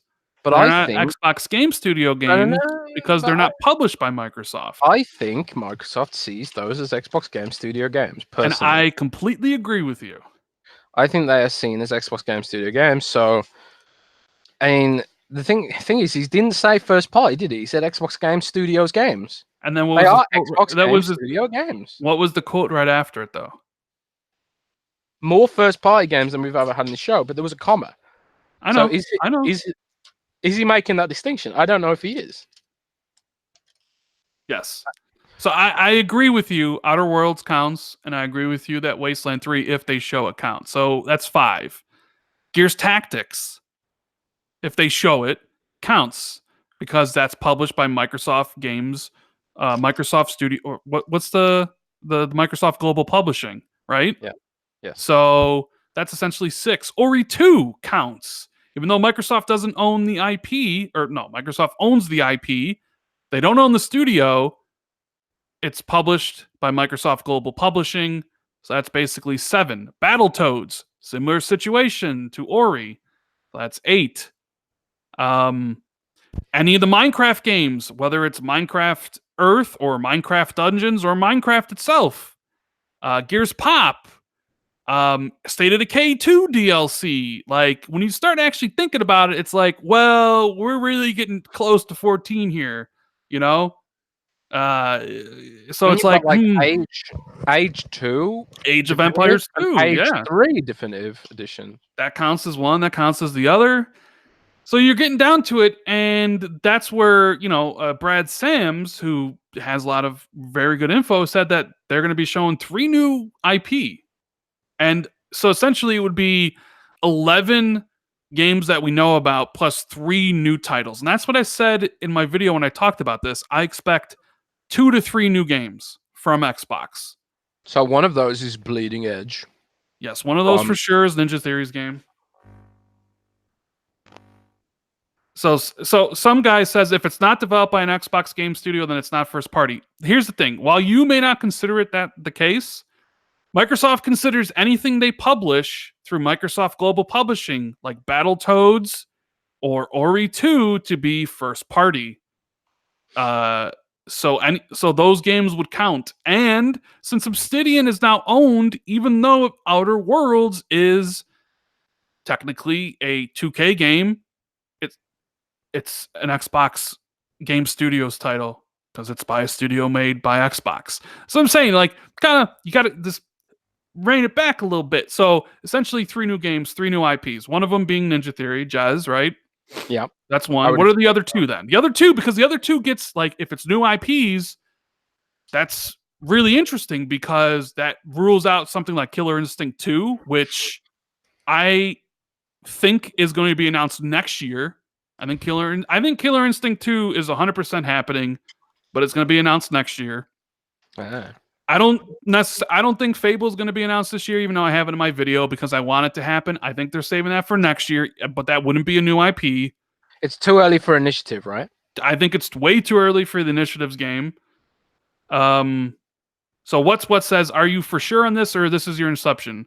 About what? Microsoft considering games they publish that studios they don't own to be first party? Jez, can you back me up on this? Yeah, I mean, it is an assumption, but just from having frequent conversations with Microsoft, it just feels like that's how they'd see it. Kind of. I mean, I've been told constantly, like, even though I don't consider Ori 2 first party, they do. I mean, I've had this conversation with them quite often. Like, they consider anything they publish to be first party. So yeah, that's where it gets interesting because I really like 2 other new IP. Like, what exactly could it be? Could Obsidian's second game be ready to show, Jez? Could Compulsion's new game be ready to show? But the thing about Compulsion is they're a pretty small studio, and aren't they still working on DLC for We Happy Few that they promised in the season pass? Yeah, what if that shows up on stage? That would count as one. Watch Dogs, or the DLC for... Yeah, the DLC for We Happy Few, whatever it is. Yeah. So, I don't know. That's where it gets interesting, because I can think of one new IP, and if there really is 2...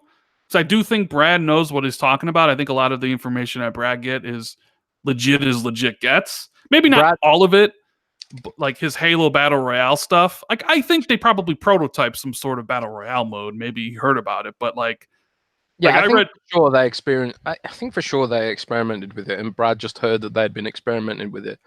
But Brad's info is rock solid. The guy knows his stuff, and you should trust Brad. Mm-hmm. So when he says 3 new IP, I believe that he knows. Yeah, So Brad knows. Yeah, so like I know one, and that's Ninja Theory's game. So the other two, it's exciting. 3 new IPs. This is exactly what people wanted. You know. So if that, I don't know, if someone had said to you a year ago that Microsoft was going to announce 3 new brand IP at Xbox's E3, you all would have been flipping your lids, being super excited. 3 new IP? Because of what's the running narrative? Microsoft hasn't announced a new IP in years, right? Well, they're going to announce 3 of them this year. It's sometimes you just don't know what they mean, though. It's like, is it going to be a PC exclusive like Gears Tactics? Is it going to be a mobile game like Gears Pop? It's like, yes, you can't have that expectation now that 3 new IP in Microsoftese, in Microsoft's language, that necessarily means 3 games you're going to be interested in, because they've got their hands in so many different pies now. Minecraft Earth is technically a new IP, and that's never coming to Xbox because it requires augmented reality in the camera. Yeah, but you know what? I think people are fine with Minecraft Earth being a mobile game. Like, I think people are fine with Gears Pop being a mobile game. Like, it's a game for mobile. What people aren't fine with is Gears Tactics in a genre that works on Xbox right now with XCOM and Mutant Year Zero being a de facto PC exclusive for no reason, for no like. I was using that as an example. Like, you don't know if the game's gonna be for you, so it's hard to be that excited when Brad says there's going to be 3 new IP. That could mean 3 games you ain't interested in on platforms you don't own, because that's Microsoft's new broad approach. And Gears Tactics is coming to Xbox. I am like 95% certain, but not day one. Not day one. Not day one. But there's no reason it shouldn't be there day one. I don't care what anybody says. I don't care what anybody at Xbox tells me. Gears Tactics should be their day. Like, I understand Age of Empires a little bit, because Age of Empires is a very in-depth RTS. You can't do that with a controller. However, you have mouse and keyboard support on the Xbox One now. I don't understand the trepidation for them not to just say you can play Age of Empires on the Xbox, unless it literally can't run, which would be understandable. Just come out and say, you know what, Age, these games don't run on Xbox, but I think they can, because I think they can run on a potato. I think part of it might be they're waiting to get more wireless mice and keyboards into the market first, because the Razer Turret is the only wireless keyboard that I'm aware of that's compatible with the Xbox One, and it is great, but my God, it is expensive. It's like $300, I think. And like, you can't expect people to pay $300 for a mouse and keyboard just for a couple of games. I think like the market has to mature a bit on that front before they can start doing it. But at the same time, it's kind of like, well, if they start selling those games, they'll create a demand for it, you know? So I don't get it either at the end of the day. So Alpal says, why does DLC count as a new game? I'm assuming he means like Forza Horizon or We Happy Few or State of Decay. I mean, the tweet literally just says 14 Xbox Game Studios titles. Like, if they're showing Forza Horizon 4, that counts as one, even if it's just for an expansion. You know? He didn't say full games. You got to look at the tweet and realize that Phil, master at PR when it comes. There's a reason he said it the way he said it, you know? But it did kind of skirt it around. Yeah. So it builds up hype, and it gets people who wouldn't know better to like really like, oh my God, 14. But then you break it down and think, you know, what Microsoft would consider. But anyways, like, back to the keyboard, because this is a big distinction. Like, in my opinion, like, Xbox is a platform now. It's not just a console, it's also PC, it's gonna be mobile, right? And there already are some differences, like, you know, Xbox Live Gold on the console, like to play multiplayer. Yeah. You know, so like you gotta pay for the you gotta play for the multiplayer on Xbox, but not on PC, which, okay, whatever. Like, hopefully they drop gold in 2020 or something with the start of new consoles and they make everything just the same. But the issue is I see like something like Gears Tactics, and I just kind of look at it and I'm like, there's no reason that game shouldn't be on the Xbox. And nobody's clamoring for Gears Pop or Minecraft Earth to be on Xbox because they see what that game is. It's a mobile game, right? But now we're constantly told Xbox is a platform. Play your games wherever you want to play them, with wherever you want to play them. Some people are like, Phil, I want to play Gears Tactics on my Xbox. You're basically ignoring the Xbox console fan base to go after the PC crowd. And I get why, because there's growth to be had when you're moving on to Steam. I get it. You want to throw the PC guys a bone, so you're making them exclusive of some kind. But it makes no sense to me that Gears Tactics isn't there day one. I don't want to hear about, well, Halo Wars 2 failed because PC gamers didn't buy it. I don't want to hear the excuse that, well, we can't sell the game on the Xbox store because you need a keyboard and blah, blah, blah. And I'll be like, well, you sold Kinect games on the Xbox store that required Kinect, and nobody seemed to care now, but suddenly you care now. It doesn't make sense to me. If you want the game to be everywhere, you want to put everything everywhere, I don't understand why Gears Tactics isn't on Xbox. I don't understand why Forza Sport isn't on Xbox. It might just be a case of, splash damage. You're not having enough people, And I realize that's the whole shtick behind why UWP exists, so you can make games that port easily across systems. But I think by allowing them to focus on one paradigm, it does, like, just to play devil's advocate, it does allow devil's advocate Jez. I like devil's advocate Jez. Yeah, just to play devil's advocate, it does allow them to focus on one paradigm and focus on one audience and make a more focused game. And I think, like, one of the things they are worried about following from Halo Wars 2 is making a game that tries to appeal to two different audiences effectively and then failing.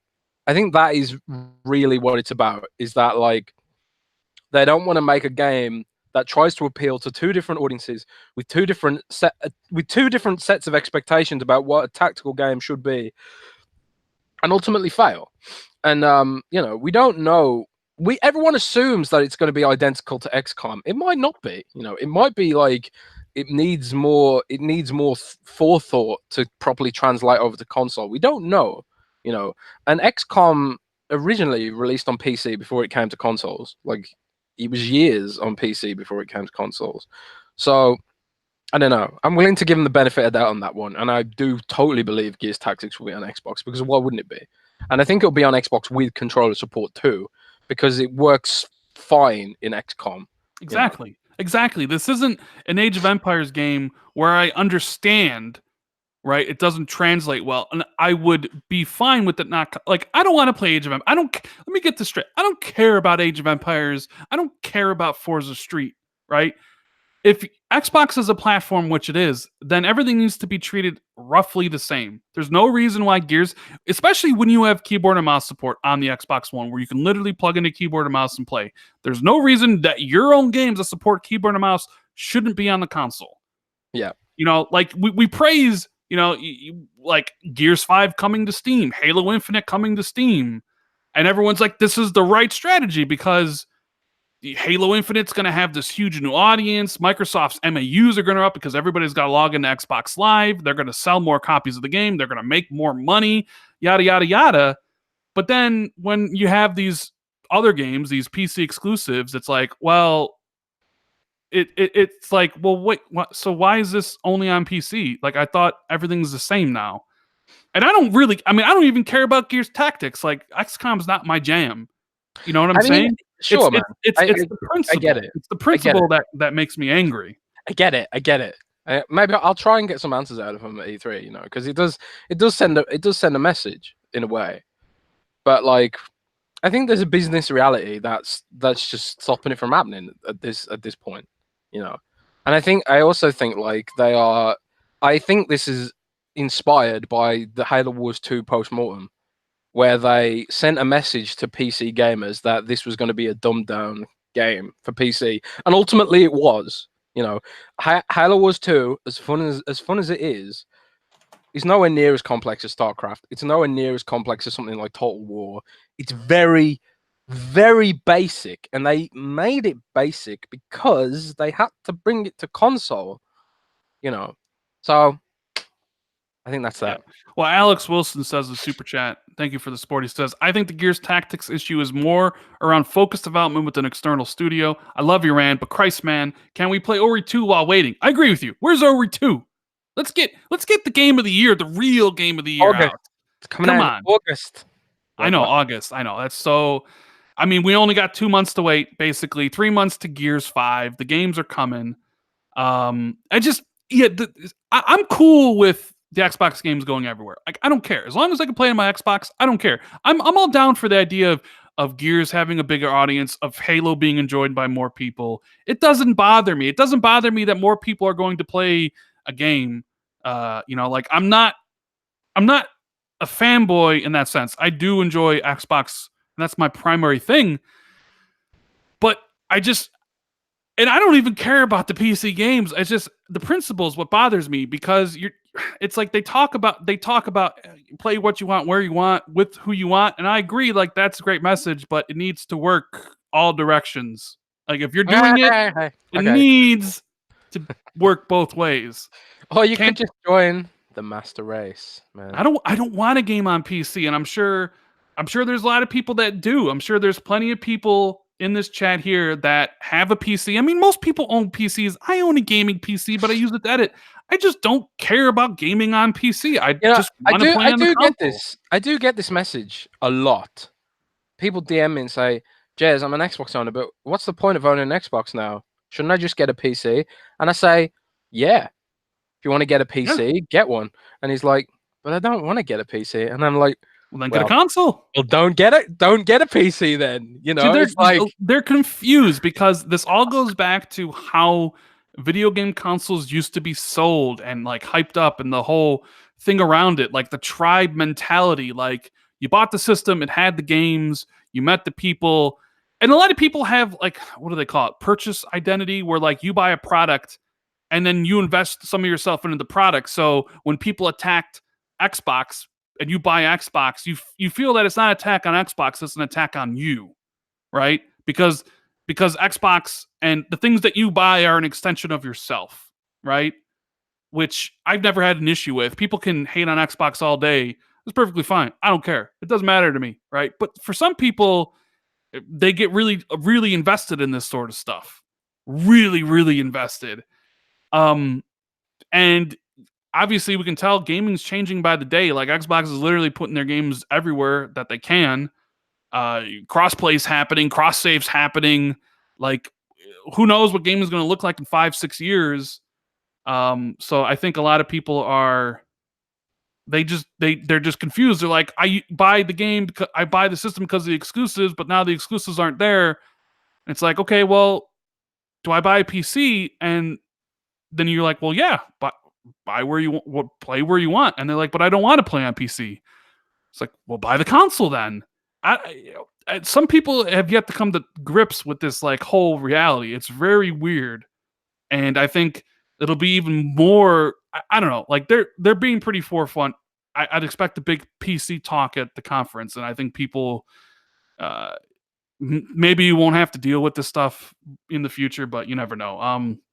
It's they're treading uncharted waters, and there is a balance to strike. There's like a balance between seeming to favor PC more and chasing that audience, and then there's a balance to strike between being more console oriented, because that's one of the PC audience. It always just assumes like Microsoft really dumbs down everything for PC and blah blah blah. Microsoft has done so much damage in their relationship between the Windows and PC gamers over the years. We don't even need to talk about games for Windows Live and the whole mess that was, and all the other stuff. There's the Windows Store too, and I've been banging on about that nonstop for like literally years at this point. But finally, the political situation at Microsoft has shifted in such a way that they can start bringing about real change for the consumer audiences they want to appeal to. And it's going to be a bumpy road, because they're doing things with they're doing things with systems that have been in place for years and years and years in an attempt to grow and improve things for everyone involved, you know. So I remember, like, do you remember people freaking out when Quantum Break was the first Xbox Play Anywhere game? People freaked out like crazy about that. I distinctly remember. I remember Phil Spencer having to lay the smackdown, you know, on that. I mean, because it was a change. It was basically different from anything that had happened in the past. You know, Xbox Play Anywhere, like games on PC. But I don't know. We'll find more about their PC stuff at probably E3. But Menopio has a question in Super Chat. He says, "What do you think will be the narrative Xbox Game Studios will be focusing on during the E3 presentation to best illustrate their position in the game space?" I don't really think it'll be a narrative other than like, hey, we got a lot of games and we got a lot of studios and we're making a bunch of games for you to play in Xbox Game Pass on PC or Xbox console. Console exclusive. Console exclusive, right? Xbox Game Pass exclusive. Yeah. That's what I expect. I don't expect there to be like an overarching theme for their games. I just expect there to be like, we have games now. Here's a bunch of them. You know what I mean? Yeah, I think like then the common theme that Phil Spencer has brought to E3 is that it's supposed to be about games. And honestly, the first E3 of this generation for Xbox was all games too, mostly. You know, I mean, yeah, there was a bit of Kinect stuff here and there, but I think Microsoft has delivered on bringing raw back-to-back game stuff to its shows, and I think like a lot of the extra stuff, like the systems and the new updates, they'll be like in very small announcements and then sort of fleshed out in interviews post showcase. But I think like it's mostly going to be games. Jez, we got to add a new thing to our announcer voice, right? Like Xbox and xCloud exclusive. Like we got to add a new like thing. It's got to be Xbox and Tesla car exclusive. I wonder if like we have to sign in with your Xbox Live account when you sign into Cuphead on the Tesla car. You know what's funny? I was talking to some friends last night, and they say if that Cuphead, which by the way, Cuphead is coming to Tesla, the car, yes, on the dashboard, I guess, right? I have friends that said if that offers a new achievement list, like a stack, as they say in the achievement community, they will go rent a Tesla to get the achievements. They'll rent the Tesla to get the achievements. Isn't that crazy? That's crazy. Wow. That is Xbox and fridge exclusive. Wow. Internet of Things exclusive. Man, this Cuphead on a car, isn't that just going to make you crash? I mean, yeah, okay, the Tesla cars have like the auto driving feature, but like you're gonna be sitting there in your Tesla on the freeway in autopilot mode, and you're gonna be playing Cuphead, and you're gonna be getting really angry, and then when you have to take control away from the autopilot, you're gonna have some like mad rage built up, and gonna like, I don't know, man. It's weird. It's weird times. I want to see Cuphead on a fridge now, though. You've said that. Yes. Fridge exclusive. You know, we had a question on Twitter. Somebody wanted us to talk about SpongeBob SquarePants Battle for Bikini Bottom Rehydrated. What? What is this? They are basically give me the elevator pitch in 5 seconds, because I don't want to talk about SpongeBob more than I have to. Okay. I don't know anything. I've never watched SpongeBob in my life. My exposure to SpongeBob is 100% the memes, which are excellent, by the way. They got some good memes. SpongeBob has the best memes, but THQ Nordic are making a HD version of that old SpongeBob game, which has a cult following. I don't know what the game is. I don't know anything about the game, so I apologize to whoever answered that question, but I don't think we can talk about it that much if neither of us know what it is.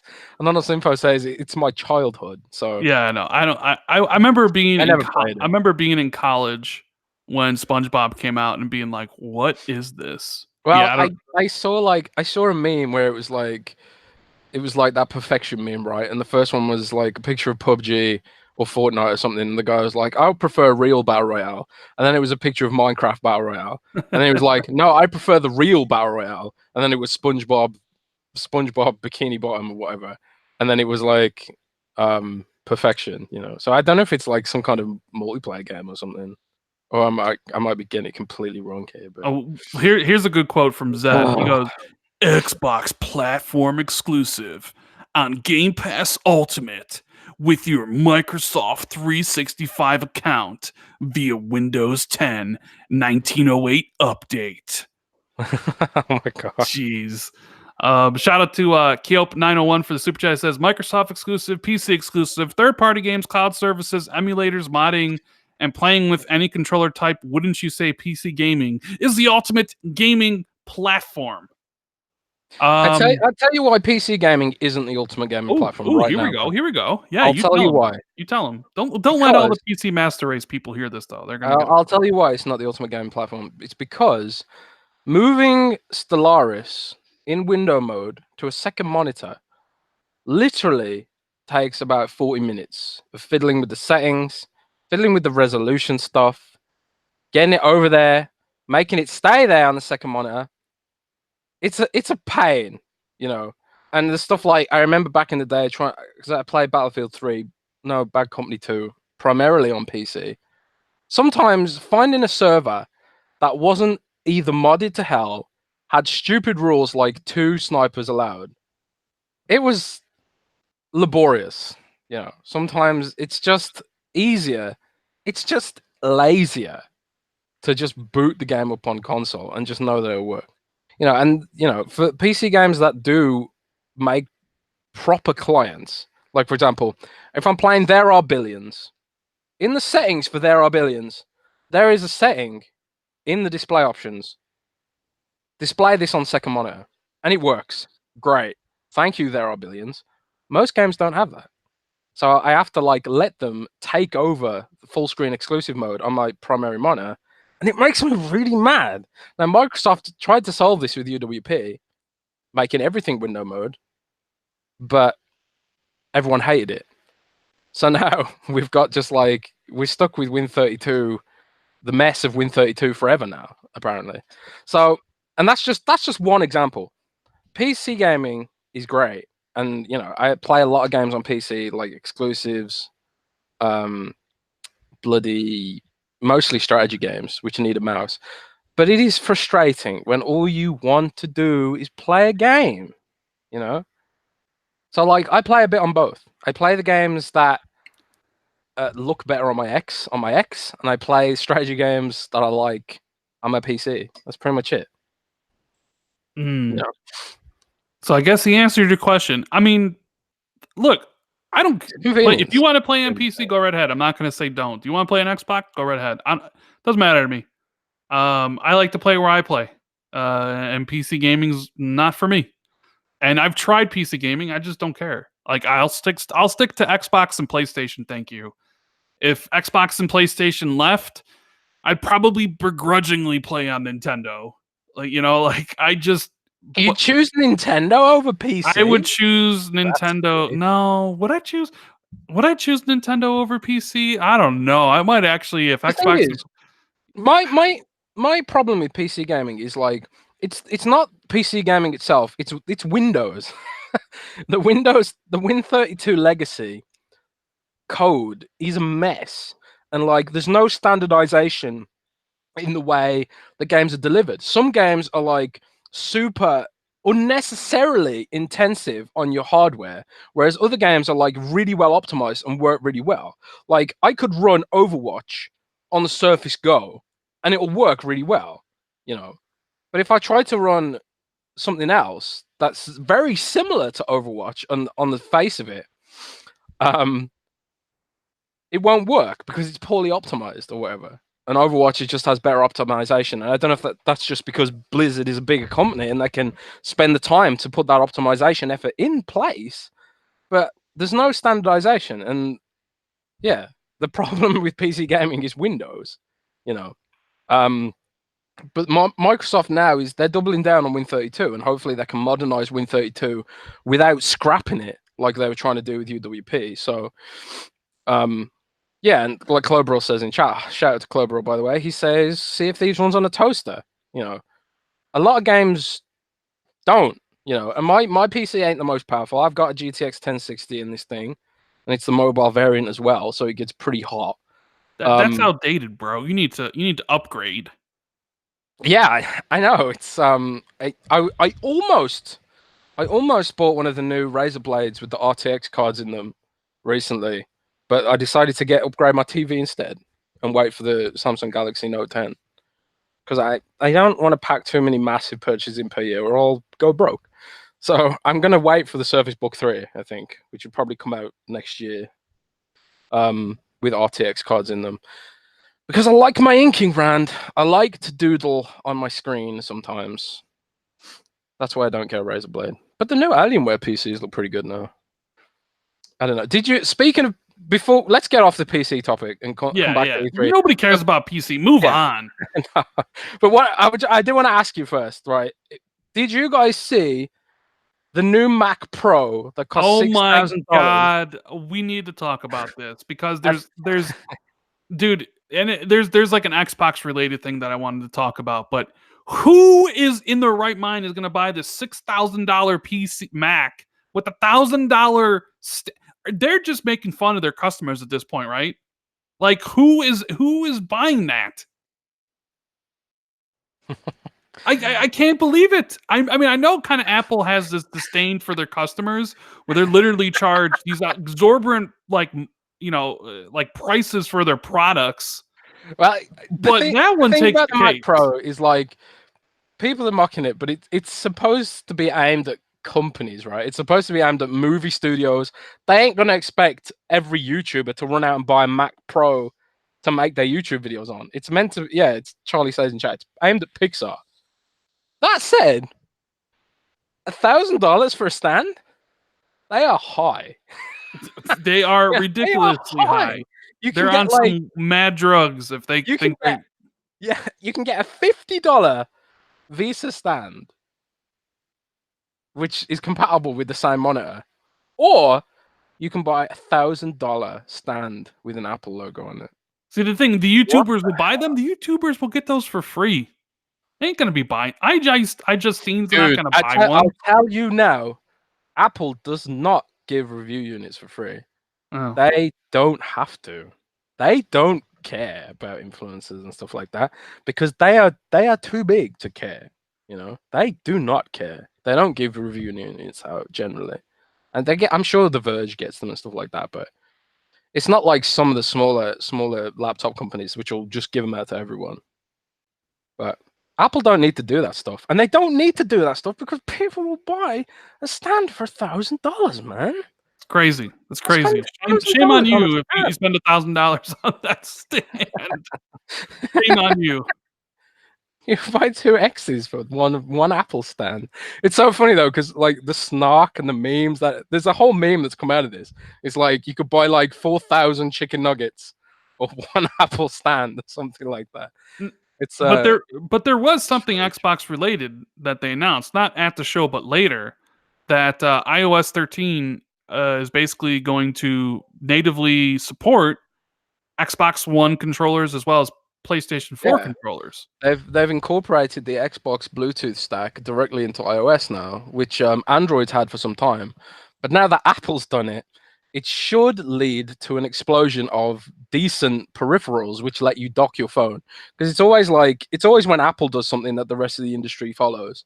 And I think it's because Apple customers just tend to have like more money because they buy iPhones all the time, so they tend to be richer. So they tend to buy those weird accessories and stuff like that. Even though like Apple has a smaller footprint than Android, it has way more profitability, obviously.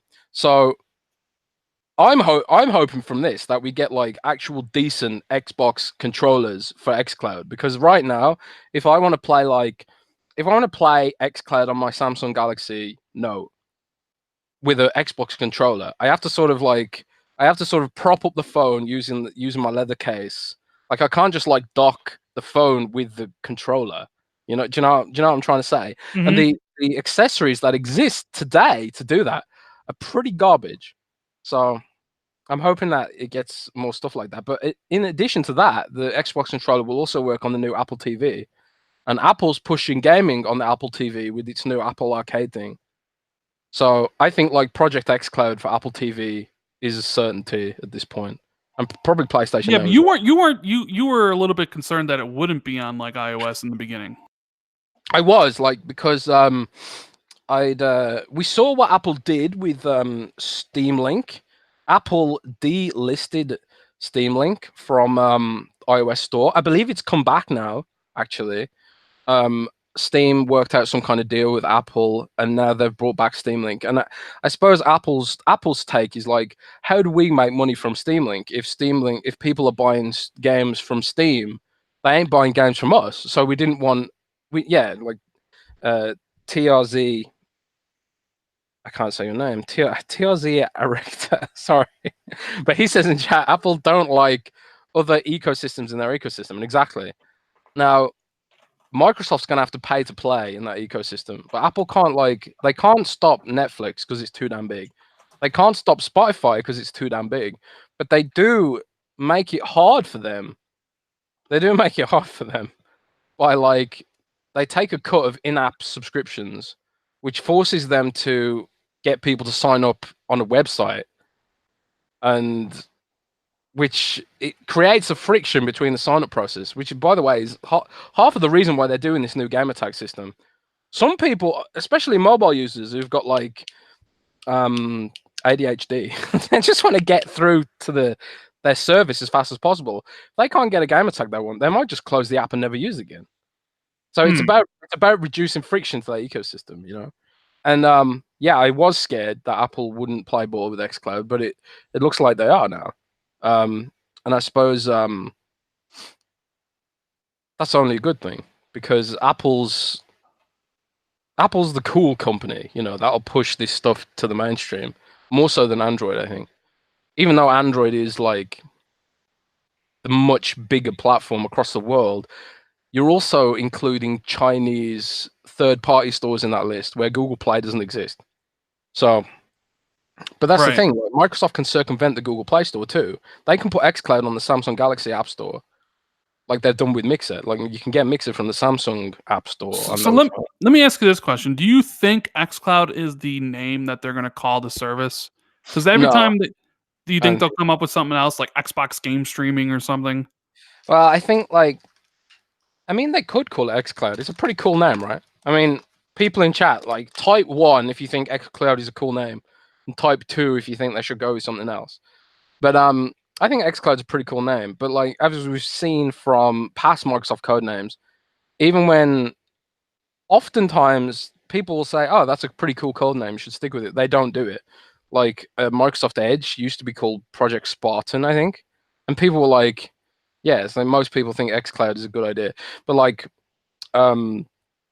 Microsoft Edge used to be called Project Spartan, and people were like, "Oh, that's cool because it sounds like Halo Spartan," And you've got Cortana. Cortana was also a code name at one point, but people liked it so much that they stuck with it. So maybe they will stick with it. And most people in chat seem to think xCloud's a good one. But I don't know. Does xCloud really speak to the normie casuals that they really want to buy into this system? Do they know No, what not xCloud really. means? Do they know what cloud means? No, I don't think so. No. I mean, do you? I don't think so either. I think cloud is too vague for a normie. And I think for a normie, the word cloud probably is something they would associate with work and servers more than gaming. So I think they probably do need to choose a different name, actually, thinking about it. Yeah, like Xbox game streaming, something like that. Yeah, but that's such a clunky. It's not cool. xCloud is cool. It's not as cool as xCloud is a cool name. Like calling it like Xbox game streaming, even though it says exactly what it is, it's so uncool. Microsoft kind of sucks at names though, as we've established from the Xbox One S all digital.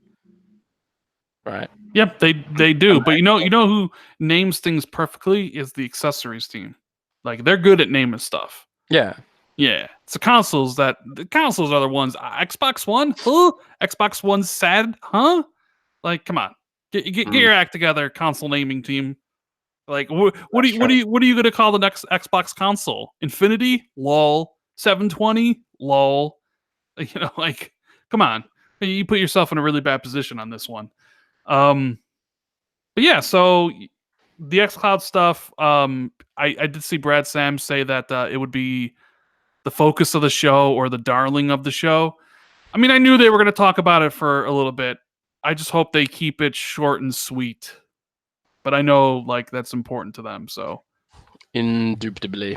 But yeah, we're getting close to the 2-hour mark, so I figure let's get some questions. We'll take a couple questions and we'll get out of here. Just before we talk about questions, I wanted to ask your opinion on this Todd Howard quote, because God, I caused a bit of drama on Twitter, like 700 likes on this one tweet I made, and I tweeted it like I felt kind of bad for tweeting it because I feel like I was super harsh to the guy. But before we get into questions, let's just briefly talk about what Todd Howard said recently about Fallout 76. So, this is a direct quote from IGN, and Todd Howard said when talking about Fallout 76. Shout out to Monkey Punch 77, by the way. We knew we were going to have a lot of bumps. That's a difficult development. A lot of new systems and things are like that. Hey, we're going to try this new thing. Anytime you're going to do something new like that, you know you're going to have bumps. You know that a lot of people might say that's not the game we want, but we still want to be someone to try new things. It was difficult development on the game to get it where it was. A lot of difficulties ended up on the screen. We knew, hey, look, this is not the type of game that people are used to from us, and we're going to get some criticism from us. A lot of that was very well-deserved criticism. And then he followed up with, it's not how you launch, it's what it becomes.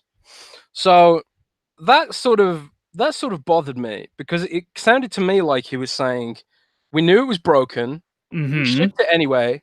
Yes. And it's not important that it was shipped broken, it's important that we fix it up later. That bothers me, because it's kind of like they don't care that they basically used Fallout's brand power, which they didn't earn, by the way. They bought Fallout IP. They used Fallout's brand power to force through a $60 early access period. And they're basically using the Fallout fans as beta testers, while they eventually probably hurtle towards a free-to-play mode or a sort of relaunch. There was very little about what he said in his interview with IGN that felt humble, and it kind of bothered me. I don't know what you think about that. Like I said on Twitter, I lost a bit of respect for him after I read that. I agree with you. The idea that we can launch the product, charge you $60, and not worry about the state of the game because it's a commonly expected industry thing that it's not what the game launches like, it's what it becomes, is some of the most egregious stuff that this industry, and only this industry, does. Can you imagine if you bought a ticket to a movie for $20, but when you went to go see it, half of it was missing because the other half will be coming later? Or you bought a car, and when you went to go in to drive it, it's like, well, you can't drive it off the lot yet because we're still waiting on the motor to be added. Like, they're like one of the only companies that gets away with selling a product at full price that isn't fully functional or doesn't have all the content that they promised, right? And it bothers me. It bothers me that this is kind of an accepted thing. So the fact that they knew, and that's even worse, like they knew, like, yeah, we knew Fallout 76 wasn't going to be a Metacritic hit. We knew that it's going to have issues, but we sold it to you anyway. But that's okay because it's about what the game is like in a year. look at Anthem. Same thing. Look at Anthem. It's like you had all this hype for Anthem. Anthem comes out and shits the bed, and I mean, it's basically what? It's basically a dead and buried game at this point. And I know because this industry is so copy and paste. It's like they see something incredibly successful and they copy it. Battle Royale, the live services and stuff. It's like, if you think Fallout 76 isn't going to be a good game or not have the content or the glitchiness, don't release the game. Delay it for 6 months. Have more betas that are actually meaningful and not a marketing gimmick like they did with Fallout 76. Like that beta they ran the week before was just a marketing gimmick. Early. Right. You need to get people involved early on with the game to basically tell you what's wrong or the content it needs. I don't know if that means you need to have more bigger beta periods. Something like Sea of Thieves, where it was in beta for almost a year beforehand. But even still, Sea of Thieves had its issues with no content at launch. Yeah, it's much better now, but it took a year.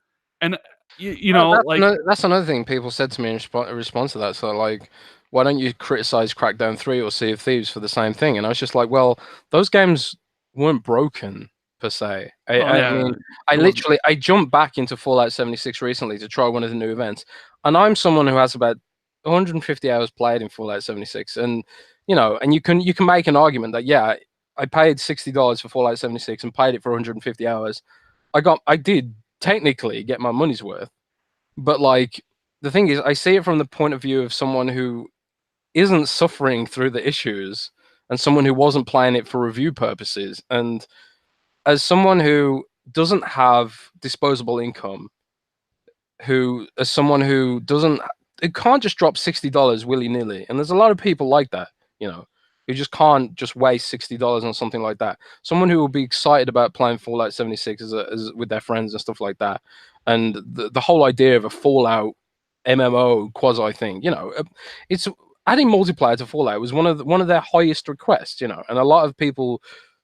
There's a huge portion of the community who don't want multiplayer in Fallout, sure, but there was a lot of people who were looking for multiplayer mods and stuff like that, and they basically abused the goodwill of those people and shipped a game that crashed left, right, and center, looked and ran awful on the X, and even worse on the S.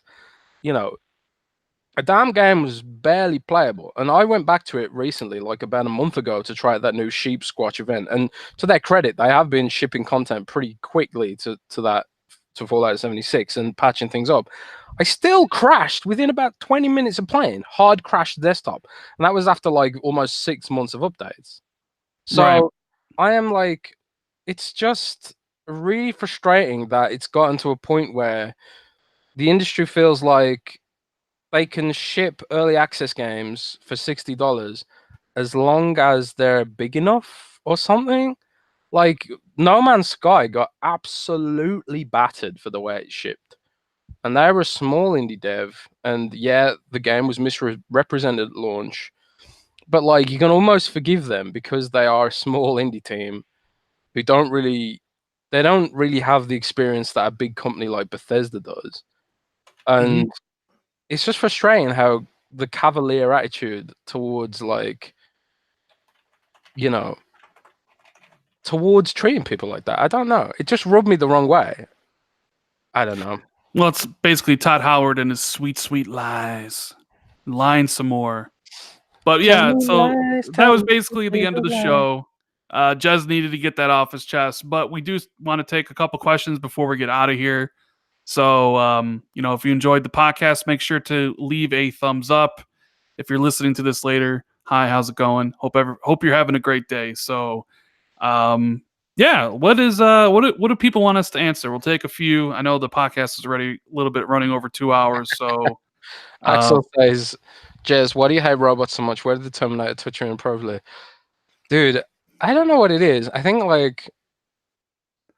I don't hate robots. The thing that I don't like is the way robots feel in combat.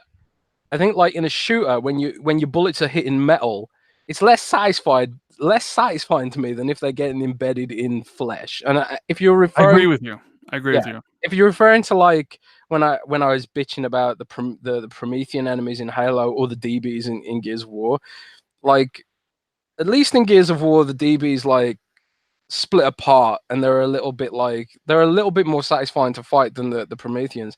It's just kind of lame when you're shooting on metal. It's just a feeling, you know. It's not really anything substantive. It's purely subjective for me. Right. So we have a question from Soulfire. He says, in the recent Waypoint and Giant Bomb podcast, they're talking about an Xbox acquisition in 2018. It would be bigger than any of the new Xbox studios. Any ideas?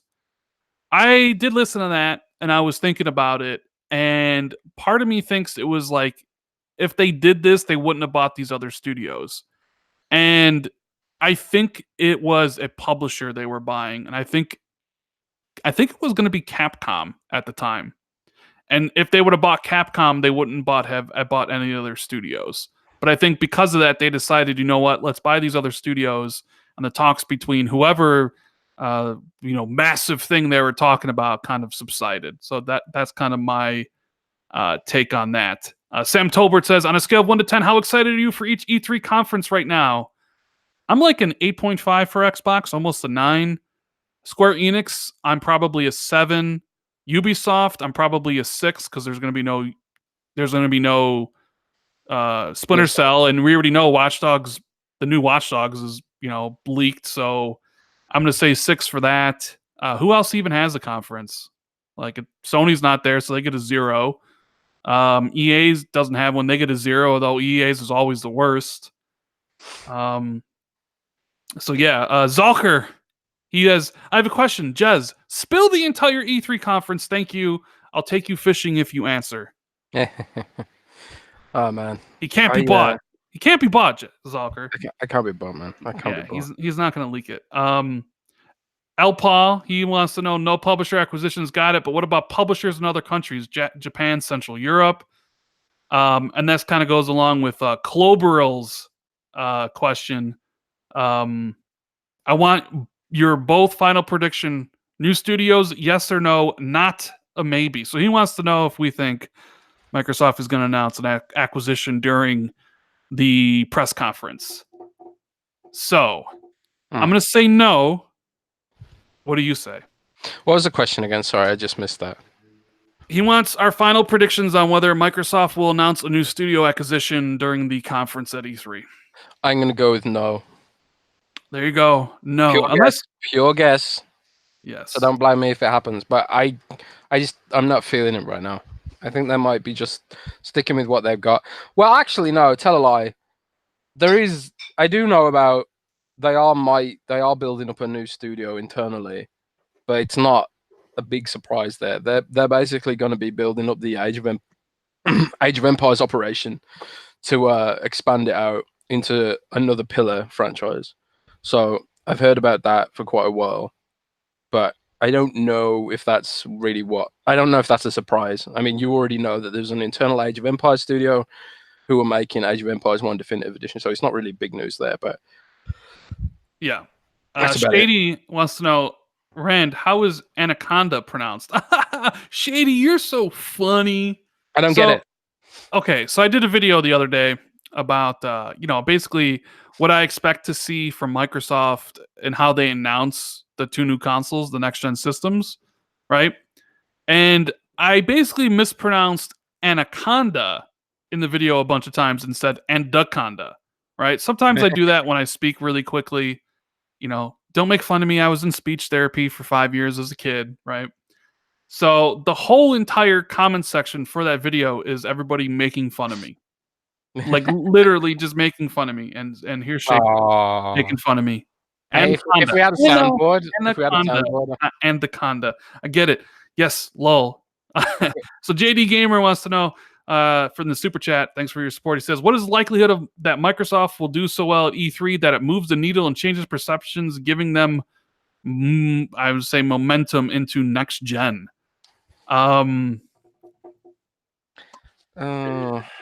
I mean, I'm gonna say low because I do think Microsoft wants to get to that level where they're pumping out games like God of War. I do genuinely believe that, and I believe that's the whole point of setting up the initiative and expanding playground games and all that stuff.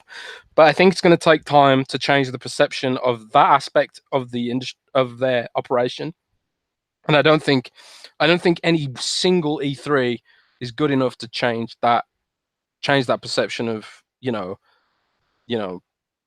their exclusive lineup, basically. But what could change is like when they expand out to new markets and they try and target new gamers and stuff like that. The perception of what Xbox is could change on that level. If xCloud really does work, if they have like a really good viral game that's exclusive to xCloud, something like a Fortnite and we've got like Minecraft Earth coming out, which if it blows up like Pokemon Go blew up, that could be big for Microsoft's brand, especially if they slap Microsoft all over the splash page and stuff like that. So there are other ways Microsoft can tidy up its image with gamers or explore getting new gamers on board. But I think like if what you're talking about is having a more Sony-ish image, I think that those things just take time, and I do think Microsoft will get there. But no single E3 is the answer. I think it's like maybe 2 or 3 before we get to that point. Just my opinion. Just my opinion. The thing that'll change perceptions about Xbox is releasing quality games, and that'll be the only thing that changes perceptions. I don't think you necessarily do that at E3, and I don't think you do that this year. I think that would be down the road when they're firing on all cylinders with their studios and have a bunch of content to show. So yeah, not really. I also think people that don't like Xbox will just nothing will change their mind. So like I really think that as well. If in 2019, when someone has spent like literally years of their life building their entire identity around hating Xbox or hating anything, they ain't gonna change their opinion for nothing, because their intellectual investment is in that identity now. Microsoft could literally cure cancer, and they will continue to hate Microsoft because they don't want to open their mind, and it makes them feel good to have like this identity, So it is what it is. Microsoft just has to do what it's always done: is deliver for its customers and earn that respect back. With the PC gamers, earn their respect. Deliver on Xbox fans' expectations, address the concerns of their existing customers. And if they keep doing that and they keep pushing like they have, then it'll come with time. But no one single event will change things. I agree. So OBJ, he wants to know, Rand, do you think characters like Marcus Phoenix need to be killed off in order to move the story forward?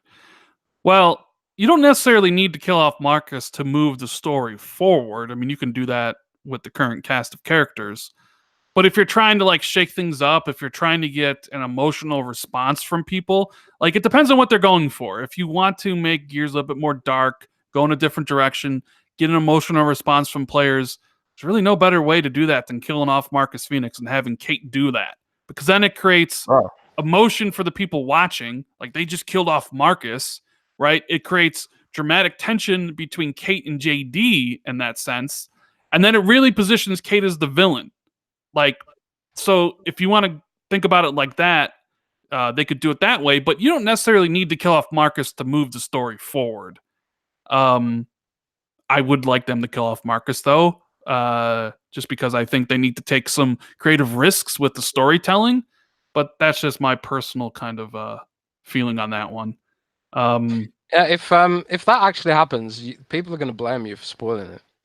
I mean, apparently StarCraft did it first. I don't know nothing about StarCraft, so yeah, that's weird. It's weird you say that, because the whole aspect of Queen, that's one aspect of Gears of War they really need to be careful about, because the way it's going right now, it really does mimic StarCraft's story, because like StarCraft had a similar thing with like in StarCraft, it's like Space Marines who basically look like the Cog fighting against an alien threat, which basically look like the Locust in the what are they called now? The Zerg.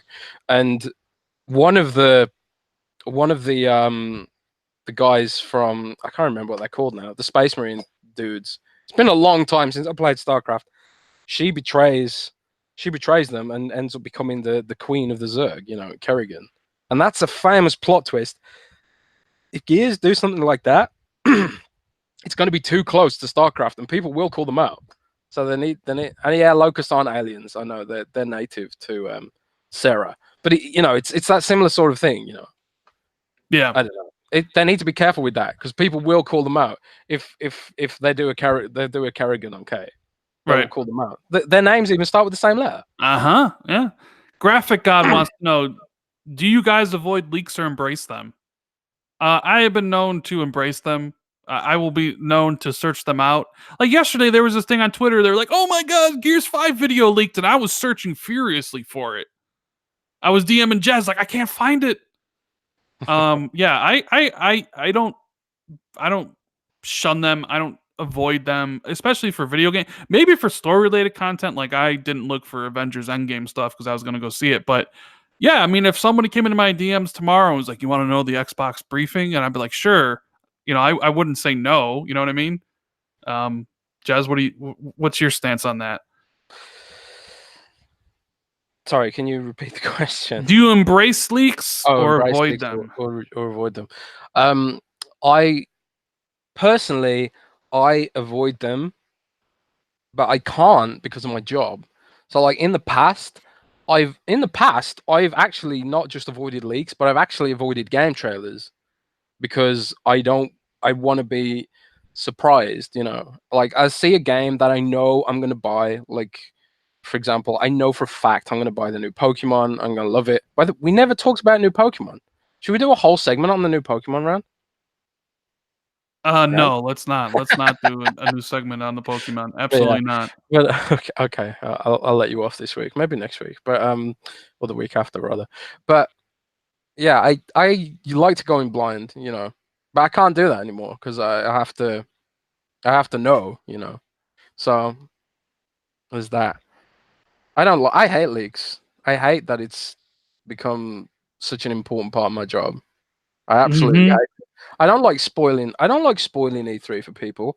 And I don't like being the person to take the announcement away from the people who've worked on stuff. Like I know things about upcoming Xbox games and I won't leak them because it impacts the people who worked on them, And I sort of take Jason Schreier's influence on that because his philosophy on Kotaku is, what's the point of leaking some news just a few days before you're going to find it out anyway? All you're doing is stealing the spotlight from those people. And I know that's hypocritical because I've leaked plenty of stuff, but that's only when I've been put in a situation where I feel like a competitor is going to leak it anyway. And if they're going to leak it, I might as well be the one who gets the traffic or gets, and that sort of stuff. So like, I don't like leaks. I think like everything should be spoiler free. And I think it would be awesome if like Duncan Self just said in chat, like that guy leaks all the time. Yeah, like he leaks business stuff. It doesn't necessarily leak like game launches and that sort of thing. Like unless, again, it's also the competition thing. It's like if I know that a competitor's going to leak it, then it puts me in a weird situation, So it's a tough balance to strike, I don't like it though. I don't like leaks at all. And if you are someone at Xbox who leaks things, stop it. Yeah, stop it. All right, so that's the show. It's the last question we're taking. We won't be back, me and Jez, particularly for the Xbox 2, until not next week, but the following week. Jez will be busy at E3. I'll be doing a show with Dealer right after E3, and then hopefully Dealer and Zalker and a couple other people will be on my channel to talk and continue the conversation on Sunday after that show. So be on the lookout for that. So if you enjoyed the podcast, make sure you hit the thumbs up, share it out, subscribe to the channel, and make sure you follow Jez on Twitter so you can read all of his his like pictures he'll post on Twitter, the articles he writes on Windows Central, and all those things. So with that said, we will see you basically in 2 weeks. Hope everybody has a great rest of the week and a great E3. Later, Indeed. guys. Take care, everybody.